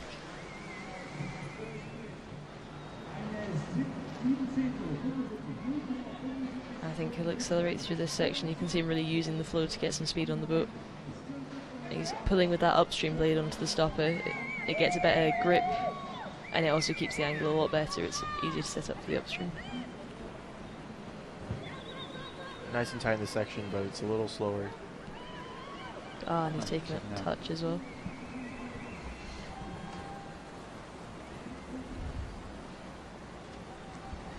Ah, really nice upstream though.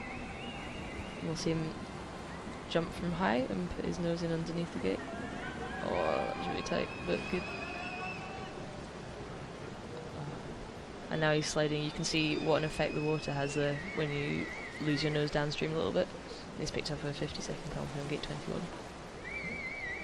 It's a nice S though. I wonder if he'll be surprised at the bottom. It's still slow, I think. 100 without any penalties. It's not going to be fast enough for the final.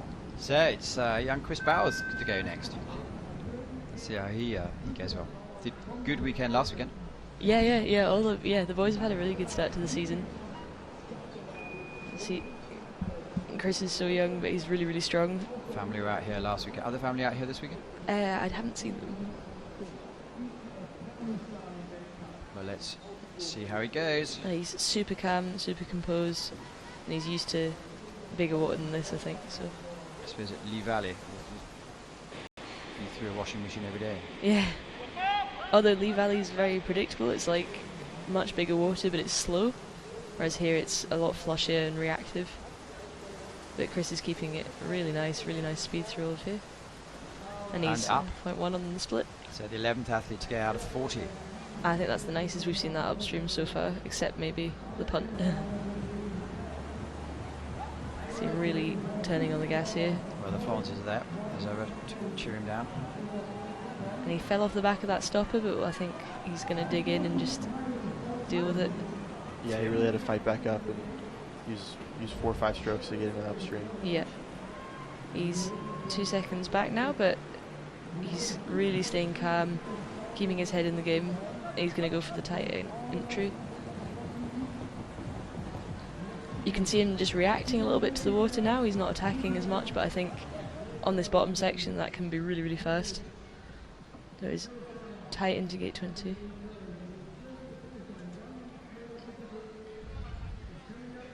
You can really see this is where the fatigue starts to set in, and you're just trying to hold your boat in place through these last few gates. Yeah. Oh, that was a nice S. It's really scary setting up for it there because it's so close to the wall and you can feel your tail grating. I don't think that'll be fast enough for the final, but it's okay. Moves in provisional 6th place with 11 athletes to go, so it's going to be difficult unless something happens to the water. Telmo Lazabal from Spain. See what he can do today. It hasn't appeared in that many World Cups that I'm aware of. Yeah, I think this is his first of the year. most likely. The Spanish have such a strong program. I think they do a good job of rotating athletes around during the World Cup season.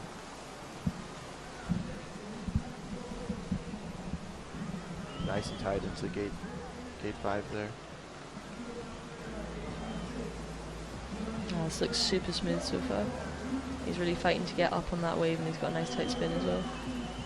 Just holding it on that inside blade. It's pretty slow on the first split. Not quite seeing where that time would be.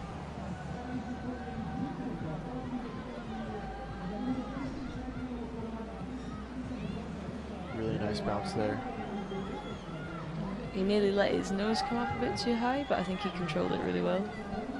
You can see him slowing his boat right down before moves, I think, to keep a good grip on the water. He's really down now. Yeah, just time everywhere. There hasn't been an error yet, but I think he's taking quite a lot of water on the nose of his boat. Oh. But he controlled that really well. You can see how much edge control these guys have.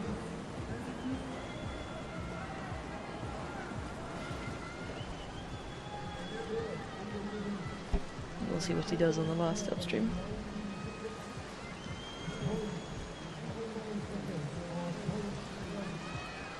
He's having to fight to get back onto the stopper there.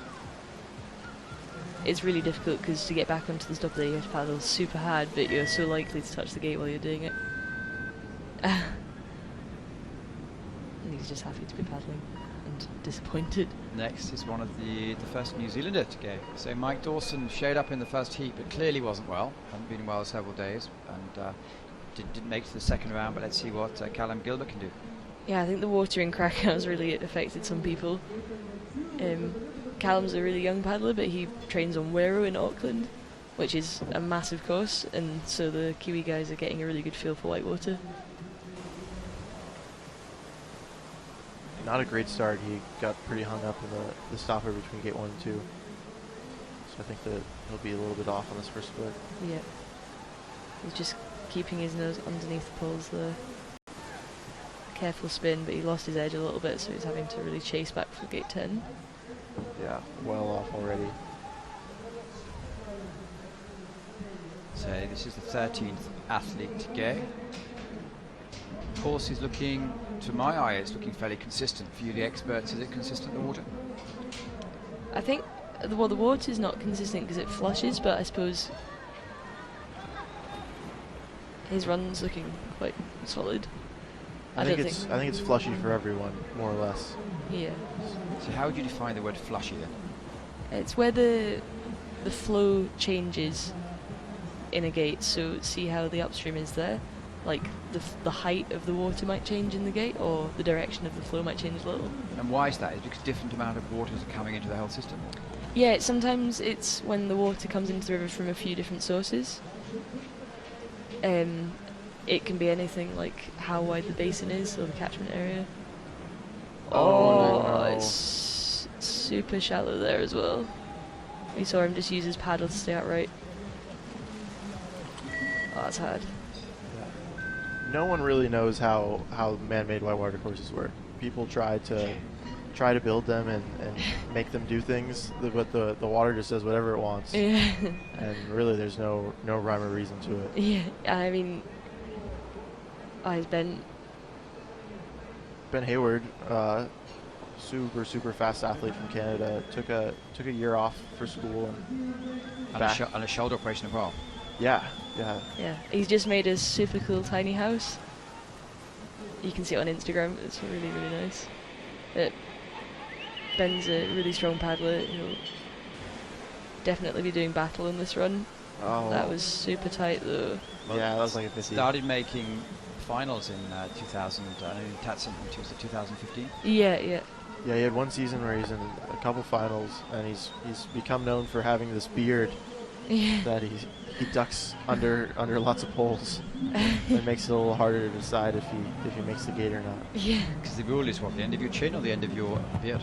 Yeah. Well, Yeah. so that's the debate kind of is if you can't see where his chin is, how do you say if he's in the gate or not? Okay. But He's pretty behind on the split, though he did. oh, there we see a He's direct. going forwards. Oh, how did trying to spin later on. Oh, picking up and a penalty. touch. Oh man, I'm happy someone tried though.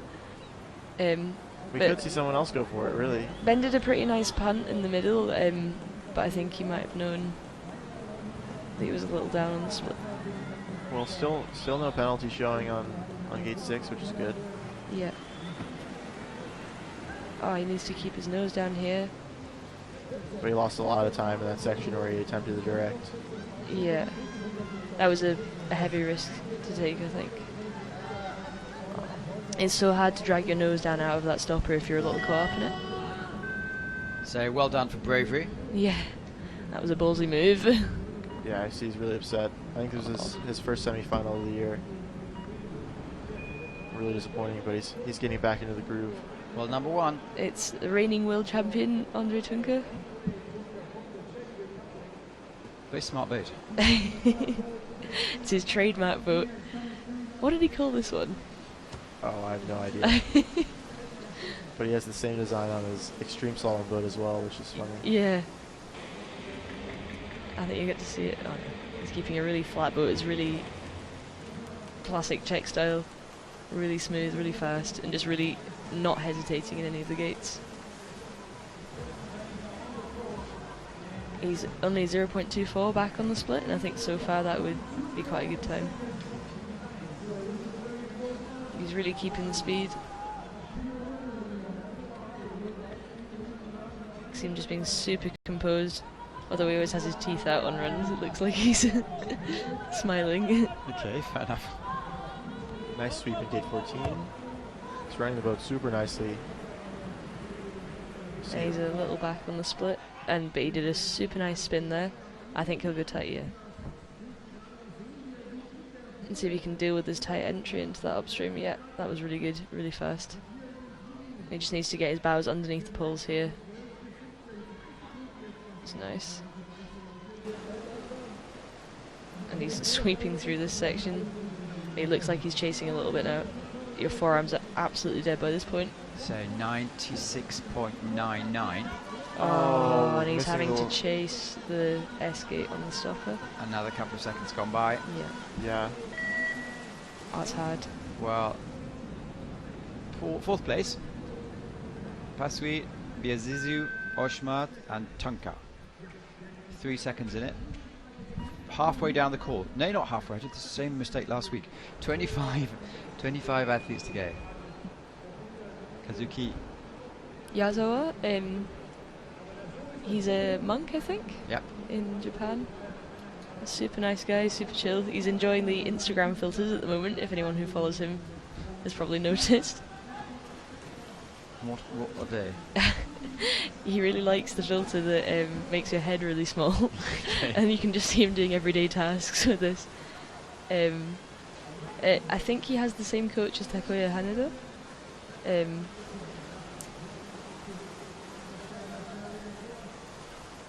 Really nice spin on the wave there. Fast around. Yeah, super composed. It was a really tight upstream, but you saw that he got his edge redacted a little bit, so it was hard for him to get his nose back down again out of the up. Yeah, he has a Slovak coach, you can see him running. Not them, but they spend a lot of time in Luktovsky Mikuláš and Bratislava.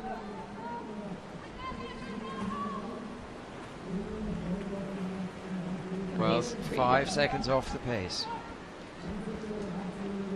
Oh, I think he's doing a really nice run for him though, so he's really easing off there to keep a nice dry boat through the flow. Oh, he got his tail stuck out of the way.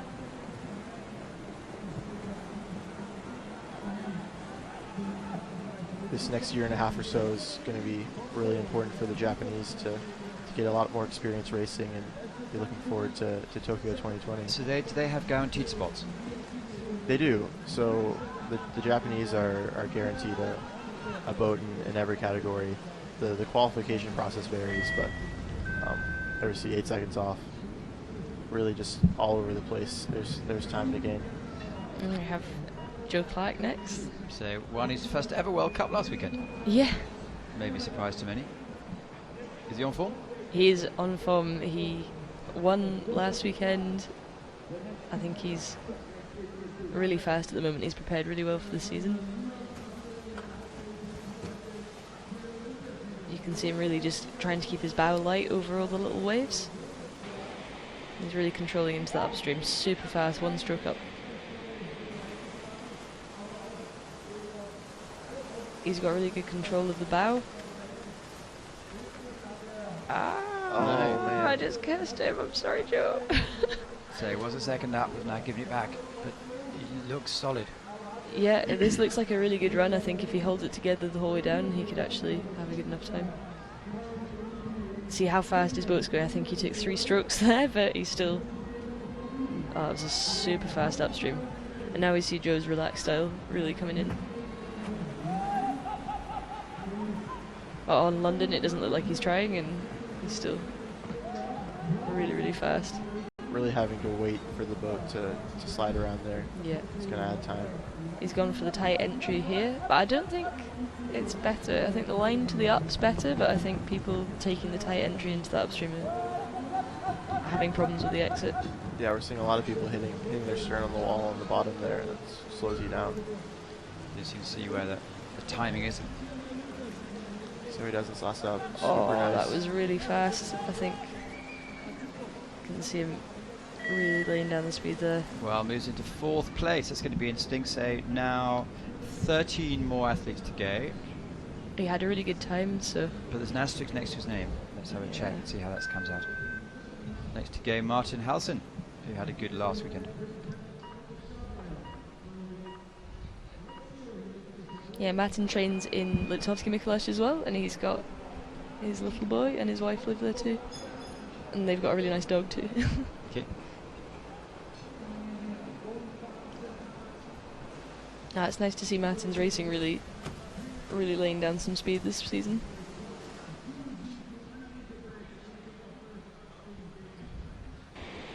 The drop here, the Zoomflume at Augsburg, has some similarities to the drop in Liptovsky when the right-hand side channel's running. Sort of the same flushy feeling and shallow need for control. He's Doing something right, isn't it? Yeah. No, he's going missed for it. oh no.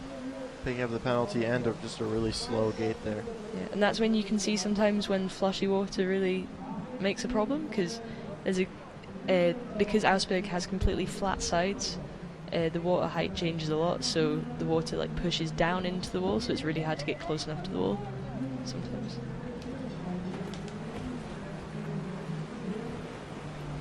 And he's right back now. That's so sad he was so far up. It's going to be tough to jump into the final. Yeah. That He's see, nice and tied into gate 19. really controlled. Oh, it's super fast up there as well.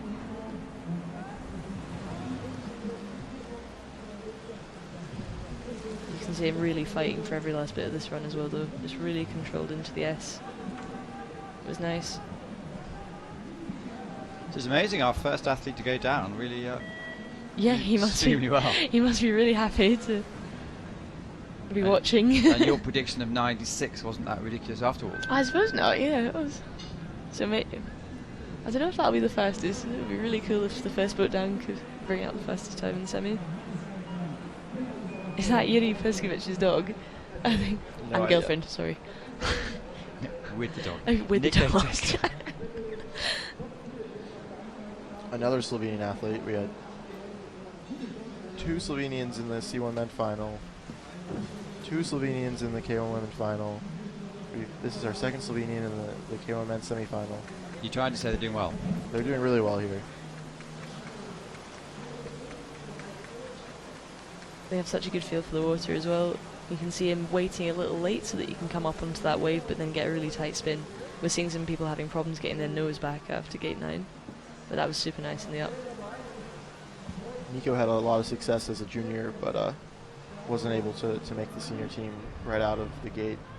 So I think this is his first year on the senior circuit, but he's racing really well. Oh, it was super smooth. You can see him keeping a super flat boat here, so the water's really catching and helping him. He's a little down on the split, but I think if he can... Picking he's up a got touch there. But he's taking that wide entry into the upstream. I think we'll see the guys sweep when they take the wide entry. I think it's better, the right hand side. Yeah, we'll see. We'll see what the top 10 guys do. Yeah, in the final. Or what the Germans do as well. Well, Yeah. we've got one coming up next, so we'll have to see how Hans goes. I think it's really a matter of preference. Oh, there we go, missing that gate. Oh, it's so hard, but he'll fight for it. Yeah, I'm not sure he even got his head in to start with. But he came down really on top of it. You really need to be left of 24 and then use the curl to come around for it. It'll be interesting to see if the gate actually puts itself back in position in the next minute or so, because we have Hannes Egner, who's going to be coming down with all power in a few seconds. Yeah, Hannes knows this course really well. So Sidovis Tassiadis won yesterday.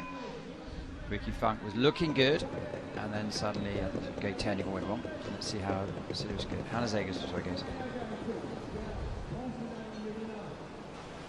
You can tell that he knows this course really, really well. He knows where to find the speed, even on the flat water. He hasn't even broken a stroke yet, so just into the back of the upstream, nice and controlled. But to be fair, they're training on this 6 days a week. Yeah. I think we know quite well. Yeah. You can see the Germans waiting for the right flush sometimes. I think they can read the water really well. He's 0.9 back, but I think he'll possibly get faster at the bottom.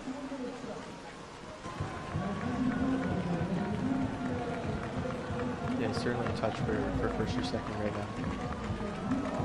Really flat boat here, and you can see his boat lift and jump onto the stopper. Going for the push there as well. We saw Sedaris going for the push in that eddy yesterday. Yeah. Or making back the time. Yeah, he's slowly gaining speed. And I think the Germans taking the wide. Well, Sebastian Schubert yet to go. See how Hannes can do. See a little low there. Yeah. He's going to have to be really fast in these last two upstreams to keep that time going. That was a nice up. He's just keeping really calm and really safe.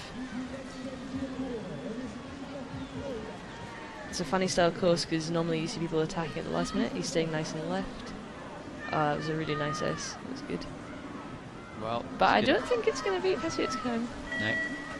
It's the third Going in place third. with 10 athletes. 10 athletes to go, so we can have our qualifications. No, 20 athletes to go.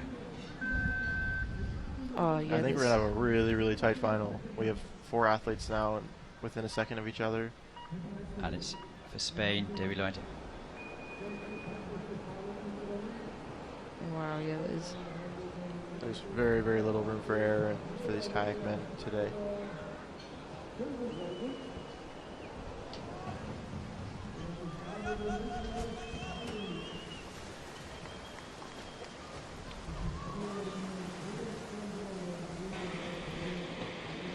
Oh. I'm really surprised Oh, but seeing you so many can people go. doing that. But you can go back through it now, so the rules have changed. You can't get double passage anymore. So he went back around for it, so they should take that 50 off. He did touch it though. So explain the rule briefly. So in the past, if you went through a gate from the wrong direction, you were given a 50-second penalty and you could not renegotiate it. But they've changed it so where if you start in the correct direction and finish in the correct direction, you're able to Yeah, you can to kind get of it. unstitch it a little bit. But I think since he completely went through in the wrong direction, it's a 50 still. Yeah. But it's really confusing because it's just not. It just makes no sense when that happens. Yeah.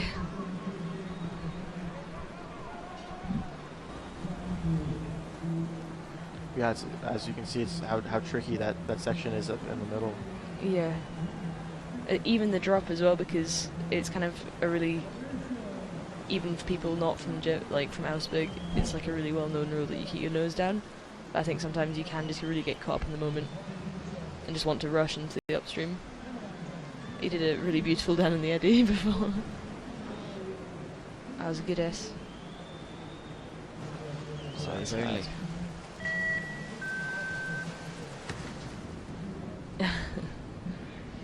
Next to go is Giovanni Gennaro, who was not really complaining, but he was saying that the fact that Daniele Momenti is a muscle guy, he's had to work incredibly hard physically to keep Momenti happy this weekend, Yeah. this winter. Yeah, I think Danielle's been working them pretty hard.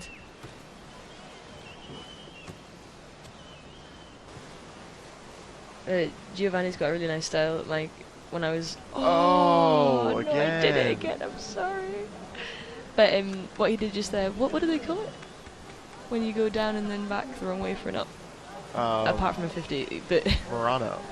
no, Yeah, isn't it? no, it's called. It's not a bogey. No, it's the other one. Zoolander? Yeah, that's it, Zoolander. Okay. Yeah, yeah. That's only when you turn to the left. But yeah, so that okay. Ah. There's a couple creative ways of doing upstreams, but really they're not fast. Yeah. It's much better to go the traditional way. How about on Nottingham? I think Zoolander works really well in the pyramid pool. You see the C1s doing it quite a lot. So 2 athletes in a row have had 50-second penalties. On the same gate as well, jumping Yeah. in early to that upstream 5. Is that a water flow or is it just one of those things? I think it's rushing into the gate a little bit. It's really hard not to get ahead and really want to get into the upstream quickly there, because the exit's so important. You kind of end up thinking a few gates ahead and not focusing right on what's in the moment. Expensive. Yeah. That was a really nice S though. So Apart from that, not bad. showcase, yeah. And it's a good time, even with the huge mistake. He's not Really sure. able to. So who's going to go next? Matthias Polacek. So the second Polacek of the day. He had a really special run in Krakow in the final, I think. Was it final? He broke his paddle, but he continued and finished the course with 1 paddle. So. Oh yeah, I think it was the semi actually. Or was it the semi? Yeah.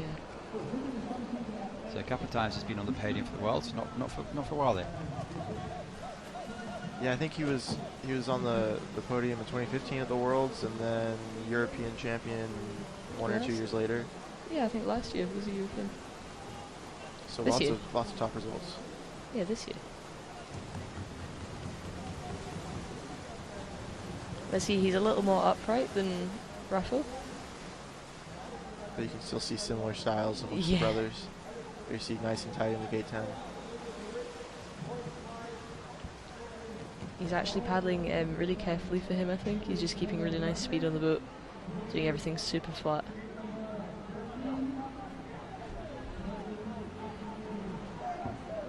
That was a really nice upstream, but he's dragging a little on the exit. I think the fastest guys will be able to get their nose directly downstream straight after all the ups and not get caught up in the features. And he's going left of the rock. I think he'll catch his tail. Oh no, that was good. Is that because there's so much power coming out of him? Yeah, he kept really close to the inside pole there because it's really hard not to hit your tail there because the walls, like the eddy's so narrow. So the guys with really good control like Matthias are just staying really close to the inside pole and whipping it around. That's a nice future move. So I think he's going to have a good time. Move into top 10. 6th rank at the moment. Pastori is looking good on 96.99. After that is Biazizo, Egner, Oshmart, Clark and Polacek. So they're all big names out there. Let's Yeah. not forget Ando Tunkofor. As is Tim Anderson from Australia. Tim's got a really nice style, really smooth and with the flow. Not a big guy. No, he's a smaller athlete, but you can tell that he trains on Penrith all the time because he's got a really nice movement. Oh, getting hung up in the stopper and then that touch in gate 2. He's going to Expensive. keep his head back in the game, just finish the run and see what time he can get. You can see him pushing his nose back with the curl and then bringing it wide out for the upstream.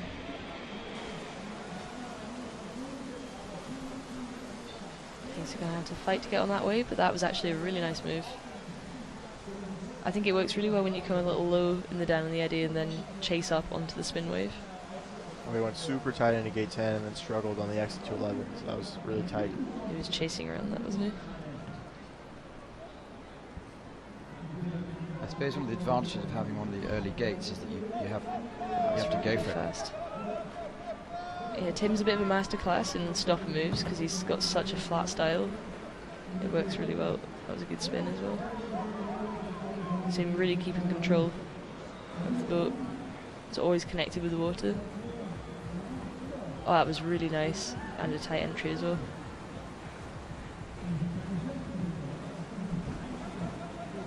Got a little caught up on the wall, but he's bringing it right around for the stagger. See, with a fast upstream 24, he could put down pretty A solid really time. good time, yeah. A little bit of trouble. But Not if too he bad. really puts it down now, no, I don't think so. That's a good time. 7th rank. Well, there's been so far 24 top international athletes down in his 7th place. Kuba, it's Jakub Griga from Slovakia.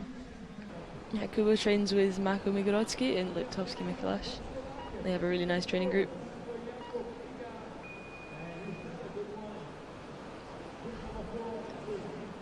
He has a good feeling for the water as well. I'm just said that after he did the first 2 gates, so I don't curse him. And cleaned up as a junior. That's it, yeah. He's pretty special to watch in Bratislava. I think if you're such a young age and you already have the Red Bull hat, it means that you certainly have, first of all, a good personality, and secondly, you're rather fast. Yeah. Yeah, Kubo's like a really friendly guy. He's always there to talk to paddlers. Sets an example. Very rare to see him not smiling in training. Yeah. Just loves kayaking, and it's in his blood. Yeah. Pretty solid start. Yeah, he looks good through this section. I think he was only 0.1 back on the split. He's got losing his tail a little bit on the stopper, but a really fast upstream. You can see him keeping a really upright blade to keep grip on the water. See his coach Tomas running down with him.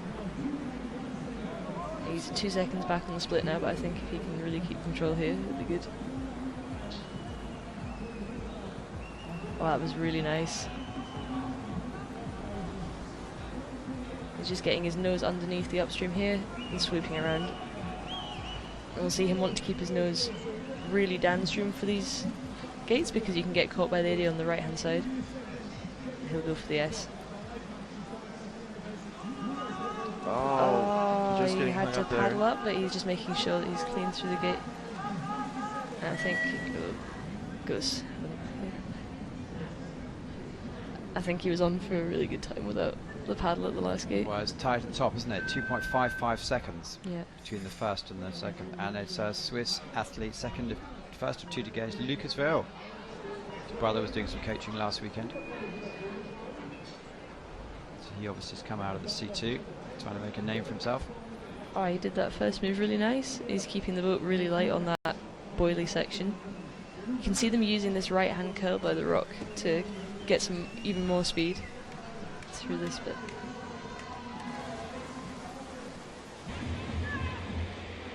Nice and tight behind, moving the boat around. We've seen Lucas make quite a few finals in the last few years, but I don't think he's got any World Cup medals yet. It'd be really nice to see him do well this weekend. Well, there's Martin do good the last gate, but Lucas is very good, half second up on the field. On the he looks 26th really, athlete really to nice go. start. super nice through this section. Watch him take the flow a little bit more, and he'll just accelerate down the eddy there. It was really tight. A really nice stop across, and he's pinned it. You can see the place in the course where it's difficult to re-accelerate because it's coming out of an eddy next to a feature move. But he just did that spin really, really nice. Nice and in touch for what we're guessing to be a final time. Oh, it was good. He caught his tail a little, but he forced it around, so it was okay. And he'll just get his nose under the poles here. Really tight there. Really very aggressive. He's really going for it. He's But it's really paying off. reaching out of the gates. It's good. He just needs to hold So the it's clean space. so far. Clean. Oh, really good. Nice in that last up. Oh, Are I we think going it's to great. have a new leader? Go on, Lucas. Oh, it's Wow. cool, yeah. Nearly a second up. He's happy. I think we'll see him and Pasuit in the final.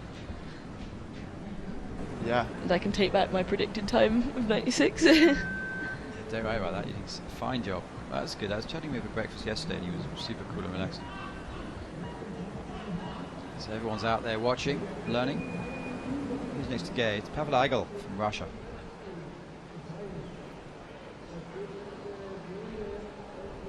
another of the Olympic athletes.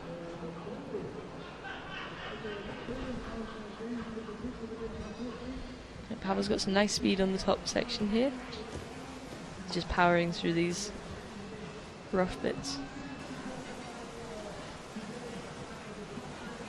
He's keeping that space into the upstream. Really nice speed. You didn't see his boat slow down at all. And super composed through here. He's just, I think that was a water touch from the gate. He's a little down, but he's actually really going with the flow at the moment, and that was really tight. No. Oh god, I've stopped saying nice things. Yeah. So what happened there? I'm What happened there? sorry. He's caught up. Yeah, so he came really tight onto the inside pole, and his edge caught the current, and it turned him all the way downstream. He wasn't able to keep the bow pointed up and exit out towards the next gate. He's keeping a cool head, just finishing his plan. He's 3 seconds back now, but I think he would have gained some time.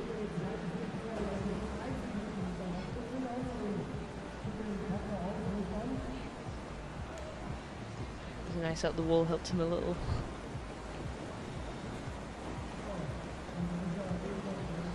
There's a lot of temptation in gate 20 to jump in super high and just put your head through, but it's really shallow and really tight on the wall, so it's super risky. Yeah, it's a really unforgiving eddy if you've got the wrong angle or the wrong edge or anything, so he's having to paddle for that S gate a little. We're actually seeing some really good times coming up until the last gate, but people are losing a lot by having to paddle up.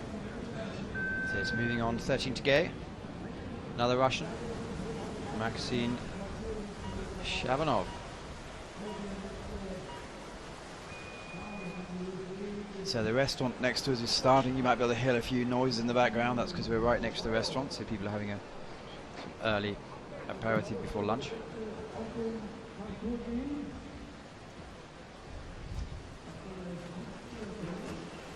You see there, his highest result was 42nd at the V23s in the past. Yeah, so he's doing really well to be qualified so high in the semi-final. Yeah, great paddling in the qualifiers. A little bit of trouble there coming into gate 5, not as smooth as we've seen other athletes going. He took a touch there, but it was a really tight spin, so he's nearly 5 seconds back, and he took pick up another another touch. touch.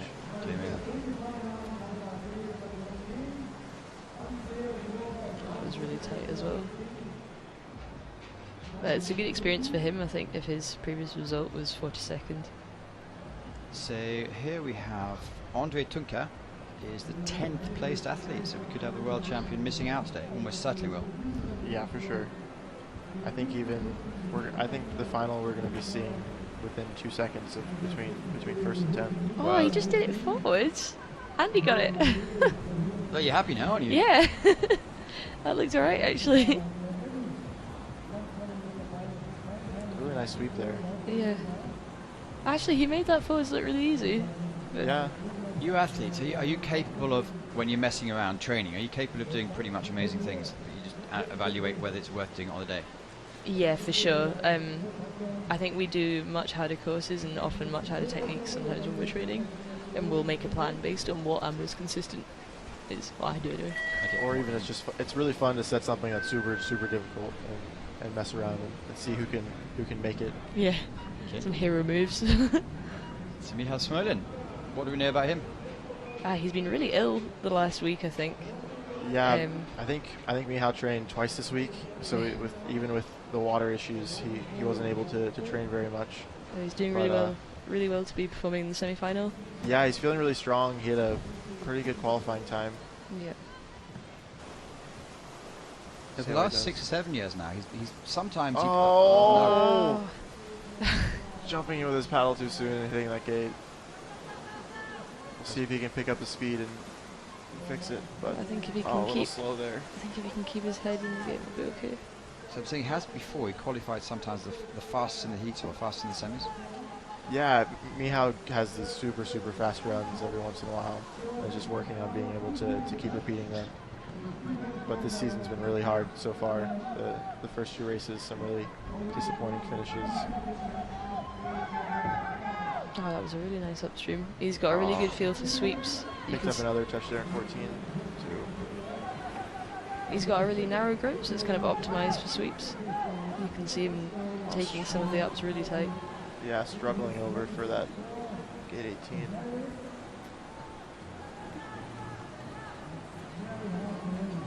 See how he jumps in here.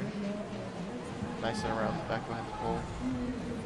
He has a good control over his body weight, because sometimes you can really change the behaviour of the boat depending on how far forwards you're sitting or how far back, because it changes the angle of your hips.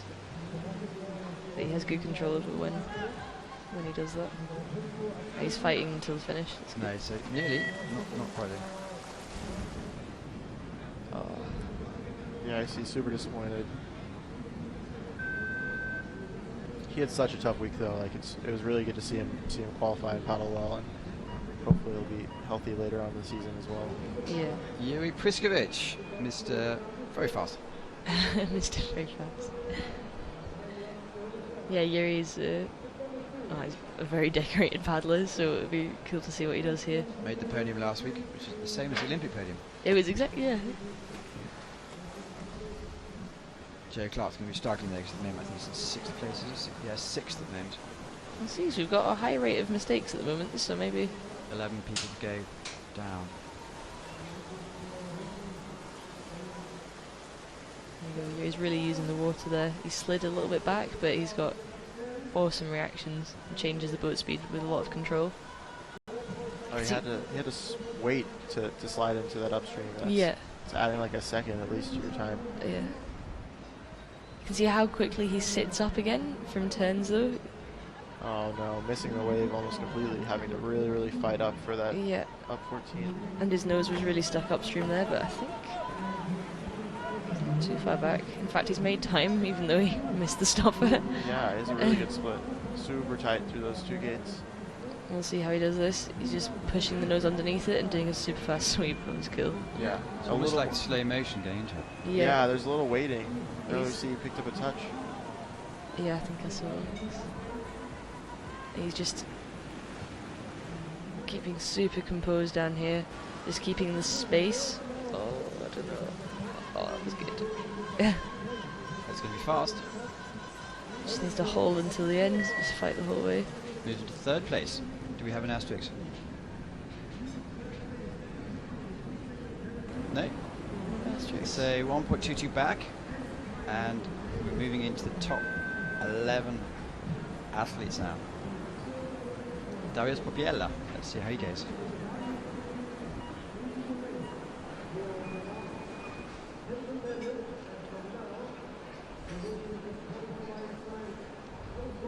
Oh, kind of getting hung up in that first stopper. We've seen a few athletes having a little trouble there. Came sixth last weekend in Krakow. Yeah, the Polish have a really strong K1m men's team this year. I think they've got 4 boats on the circuit, which is really good to see. That was really nice into the upstream. You didn't see his boat slow down at all. He was just waiting and letting the water come to him. That was a really nice spin. And so within less than a second. That's great. And that was good. That was a really good up, yeah. You can see the guys really not breaking stroke between the 2 gates there in 11 and 12. Okay, I'm using the stopper. His boat's bounced up a little bit, he kept it really under control. They had a good exit there as well. I think this is going to be really fast. It's coming down a little, isn't it? Still 0.8 off the pace. That's good there. Put him in second place. And he's going to take the tight entry as well into the upstream. Careful of the Yeah, see how close he was to that wood board. That good though. There's such a high level of control, and he touched that gate, I think. Yeah, that's a super costly penalty for him. Yeah. But if he can just hold the space for the S gate, yeah, this will be good, I think. Really nice. You can hear the Polish guys screaming. Oh. Yeah, it's so tight. So first qualified for Switzerland is Lucas Verl. And next to go is the flyer, Vit Prinders, who's had a bit of a back issue last weekend. Let's see if it's more manageable now.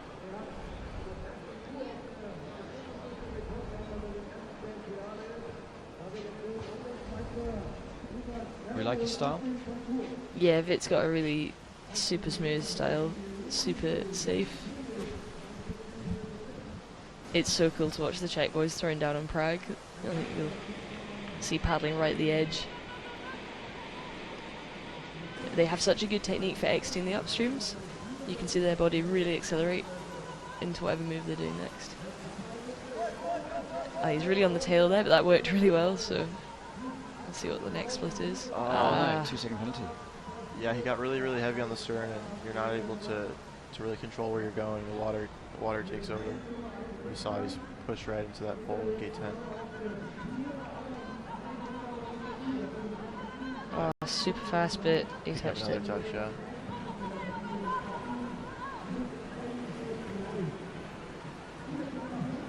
He's 4.5 seconds down now, so I think he might not be able to take that back unless he does something insane. Because his raw time is still very much in touch, but it's hard to make the final with 2 touches. Jakob Grieger is in 99.54 in 10th position at the moment. Oh, definitely not. He just started a little too early and caught his nose on that rock, so it ruined the line on his boat. Yeah, he didn't get his head in either. You see that 50-second penalty popping up. Yeah. So that knocking out Prindish is a big deal for the final. Yep. That means Michał Paszczuk of Poland is qualified in 2nd place. Having a long wait sitting from 40th. Yeah. He can. I think he can relax now because that was a really good run. Now Yuri Perskovica is waiting. It's the king, Peter Kauser. Let's see how he can get. With the Peter's family. been looking really good here all week. He's a really good guy to watch on the water. I think the Slovenians are feeling right at home on the course. Yeah. Told me you didn't like Krakow and came 2nd. Yeah. That's it. Peter is the king of Bowraders. You can see his boat just reacting to everything he does. Does he change his boat often, or is it a lucky boat? His boat? I think it's always the same color, but he gets new ones quite often. Yeah. Well in touch. He caught the wall a little bit there.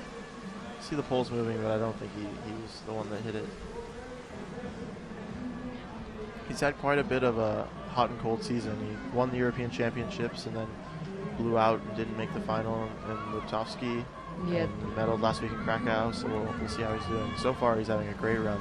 Yeah, they set a really hard move at the bottom of Lutowski that caught out quite a lot of guys. He's down a little bit. Well, him from and his- Tonka both missed, didn't they? Yeah. It's heartbreaking. Really nice sweep there, Oh, so that was fast. awesome. And we'll see him slide his boat in front of this upstream. There we go. Yeah. And straight out again on the rudder. And Well he's in touch. on the tail a little bit here, but he's completely in control. You can see him using his body weight to shift the boat, and he's staying left of the S gate, and a really nice move. Are we going to have someone close? Yeah, so he's in. He's That's okay. qualified. Yeah. So 3 athletes qualified now. Vero, Paszczuk and Kauser, with Yuri Priskovic wondering waiting. It's Tim Maxiner next. He's a local. So 3 more Germans to go. There he goes. So 32 years old, one of the more mature athletes today. He's got a really distinctive style, like really fast rep rate, but quite short strokes. That's an interesting effect on the boat. He's telling you what to do, isn't it? Yeah. Yeah. It's strange. I've never noticed how close his paddle strokes are to his body. He Yeah. doesn't really reach out his arms very far. Yeah. I think because Styles is so individual, you can see him chasing up the wave there. I think it's a better way to do it because he's 0.4 up on the split. He's really showcasing German style on Augsburg. Well, it should be, shouldn't it? This is their platform. You can see everybody running down with him. There's picking up speed on the flat sections. He's really got nice control over the stopper there. Often you see paddlers who paddle with a shorter stroke often use the bottom half of their body a lot more in controlling the edges, so they can get speed off all the features. He's going to take the wide entry into this upstream and I think sweep. Oh, no, he got it. That was a really nice exit though. You can see him sliding into the upstream. It's a much more controlled way than jumping in. And he's really pulling. His forearms will be swollen with lactic now. That's right, he's doing something really special. Nice S move. He's really careful. And I think he Another can qualifier. relax on the finish. Second place. Yeah. Would you say he's happy? Yeah. Puts it down when it matters in front of his friends. Yeah. Augsburg's such a cool course to be at anyway, and if you're a German, I think it's one of the most awesome places to race. Okay, let's have a look. Who's next to Boris go? Good old Boris. I spoke to him yesterday. He's doing okay, just hitting too many poles. Yeah, but he qualified, so.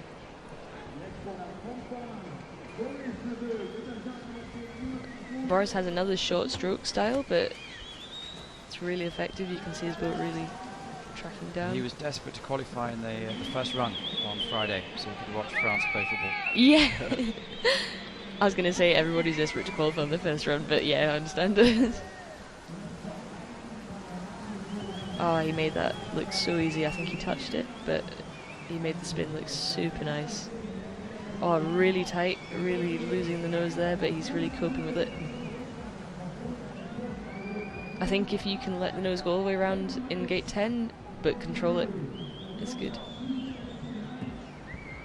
That's super fast, super tight.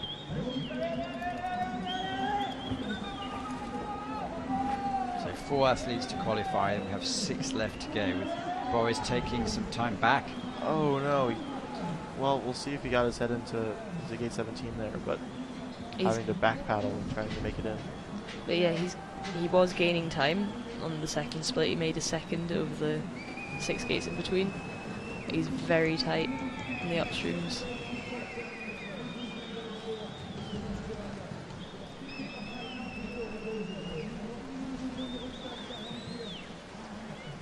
Super nice in that last S gate. Okay, Boris.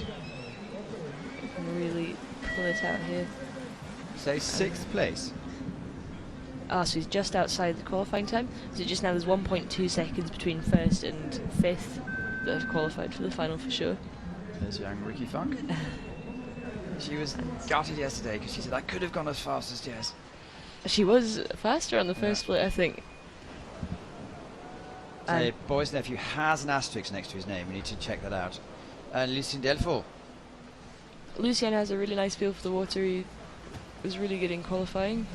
I think he had the fastest time.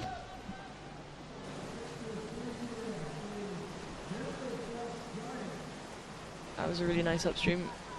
Lucien's always full of controversy because he always gives the judges something to think about.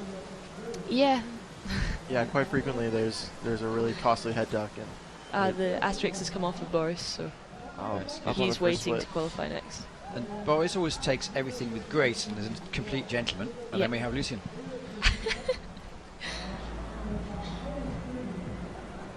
Doing a fast time.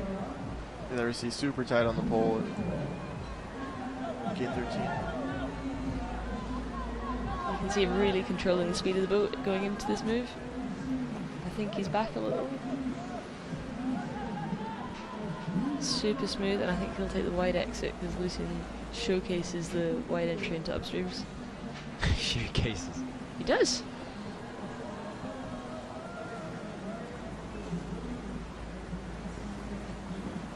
That was really smooth. And safe as well, not taking. Ah. Oh no! Saving it there a little bit. He could still be in touch. And he's got Oh, 50. he's getting a 50-second penalty there. Always. Oh, And I might think he might have to actually pick have up another one too. Yeah. Very fast. But you'll see how fast he can go. So really fast time.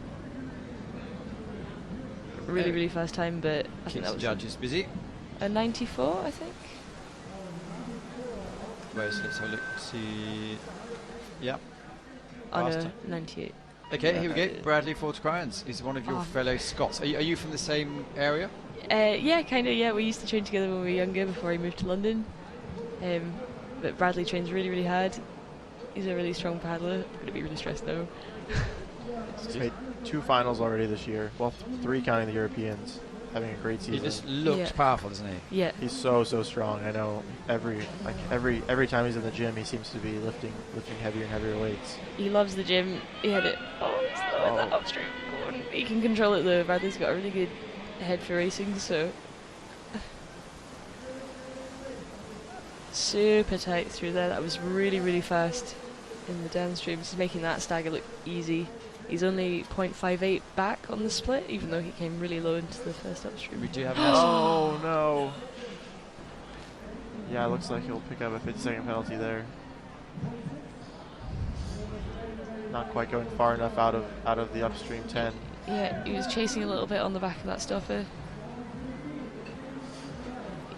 He's just paddling the whole way through everything, really keeping the speed on the boat. He's 1.5 back on the split. so far. He's Maybe yeah, not the really better good split. Really attacking everything now on taking the tight entry into there, really fast upstream. Now he'll press his nose down in front of the gate. Yeah, Oh, already we really nice. have an asterisk up. Yeah. There's a few nations standing by the video. Oh, he's super nice through this last stagger, and he'll really keep controlling the last gate, staying a little wide so that he can slip up through it. There we go. Put some muscle power into go. Yeah, he's got a good sprint. Right, Well, 12, so he's out. Still, Uh, don't have to worry about that penalty either way. 3 athletes to go. Next is Schubi, Sebastian Schubert, and he's qualified due to, well, we have big names. Okay, Vera and Maxner perhaps were the betting favourites and Pasuit, but then you have Kauza, Puskovic, Nevu, and Biazizu. I remember a few years ago he won here, and last time he wasn't too happy at the end. yeah. She was a really explosive paddler. I was really happy to see him win in Lutovsky because I think he's had a lot of finals. You were saying, yeah, he's had second, thirds, and fourths. I think it's 3 years since he's taken the last victory. A little slow on the wave. You can see 2 seconds back. Oh, he's really tight in that upstream. I think it's going to be so tempting for the Germans to come extra tight into everything because they know the course so well, so they have a really good idea of how fast they can go, but it's going to be, he's really heavy in that down. And a really wide exit here. I don't think it's going to be very fast. Well, he's But made up some time. Yeah, but he's still faster. Still in touch. It could have been a couple of seconds quicker. Yeah, for sure. He's had some mistakes and not pushed it everywhere. Joe But Clarkson now in 10th place, 2.56 back. So he has to go faster than 98.64 to go into the final. I think he could because Shubi's an expert on Augsburg, so he's just keeping really composed and he knows he needs to set up wide for this last gate. Oh, he's been given a 50 on gate 10. Oh, but I think it's a really good time. 52.62. Would that have been where it's going to be contentious? Let's see. He has an asterisk next to his name. yeah, I think his raw time is 98.70. Yeah, 98.70, and that's too slow for the top 10 either way. And his colleague Fabian Schweikert about to go down. Fabian's got another exceptional German style. He trains really hard. All the Germans do a lot of loops here.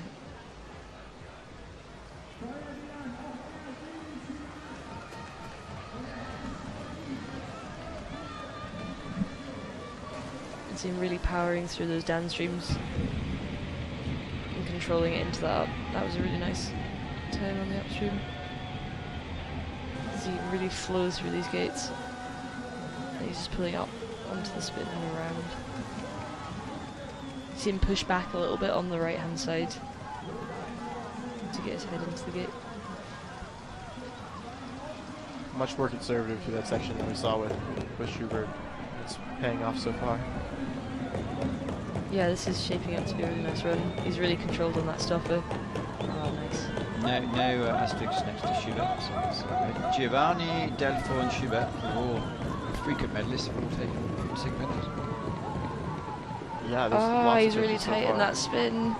He's going to have to go wide around the rock now. He's really controlling it. You can hear everyone outside with the sirens. Super, super fast in and out of gate 19. You see the aggressive entrance in the 20. Just got to hold together in this last gate. Really scrambling there for gate 22. Oh, he's making this look pretty good though, I think. Oh, nice S. Really nice. Needs to do it He needs less to lay it down now. than It's just going to be on. 98. Oh, 13th, no. Tim Maxson is going to make the final for Germany. And Felix Auschmitz qualifies for Austria. And also Hannes Egan is in for Germany. So 2 Germans in. 1 to go. Can we have another Swiss? Lucas Veo and Martin Dugu from Geneva.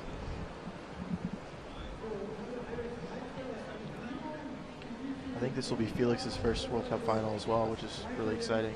that's really cool. The Swiss guys have done a lot of work this winter, I think, because they're all looking pretty nice. Well, Thomas Coughlin made the C1 final yesterday. Yeah. Lucas has made it. Martin's got a slight hand of it. Really, in the last couple of years, he's really stated that he wants to step up a level. Yeah, I think he does quite a bit of training in Pau. Yeah. Which is quite a difficult course. Good crowd following him down. Yeah, he's really controlling everything on the edges, staying super flat. A little bit behind on the top section, but still in touch. Really accelerating the boat around here. Oh Ah, no! Next over. Oh, that's Oh, hard. that's it. It's so hard to keep a balance there though, because you need to drop a little bit of upstream edge to get the ideal line into that gate. Does mean that Joe Clark is qualified. Oh, Joseph, good. There's always every cloud. Yeah. Yeah, that's heartbreaking. He's having such a good top section. Yeah. I think he can put on a show for the rest of the run. Enjoy.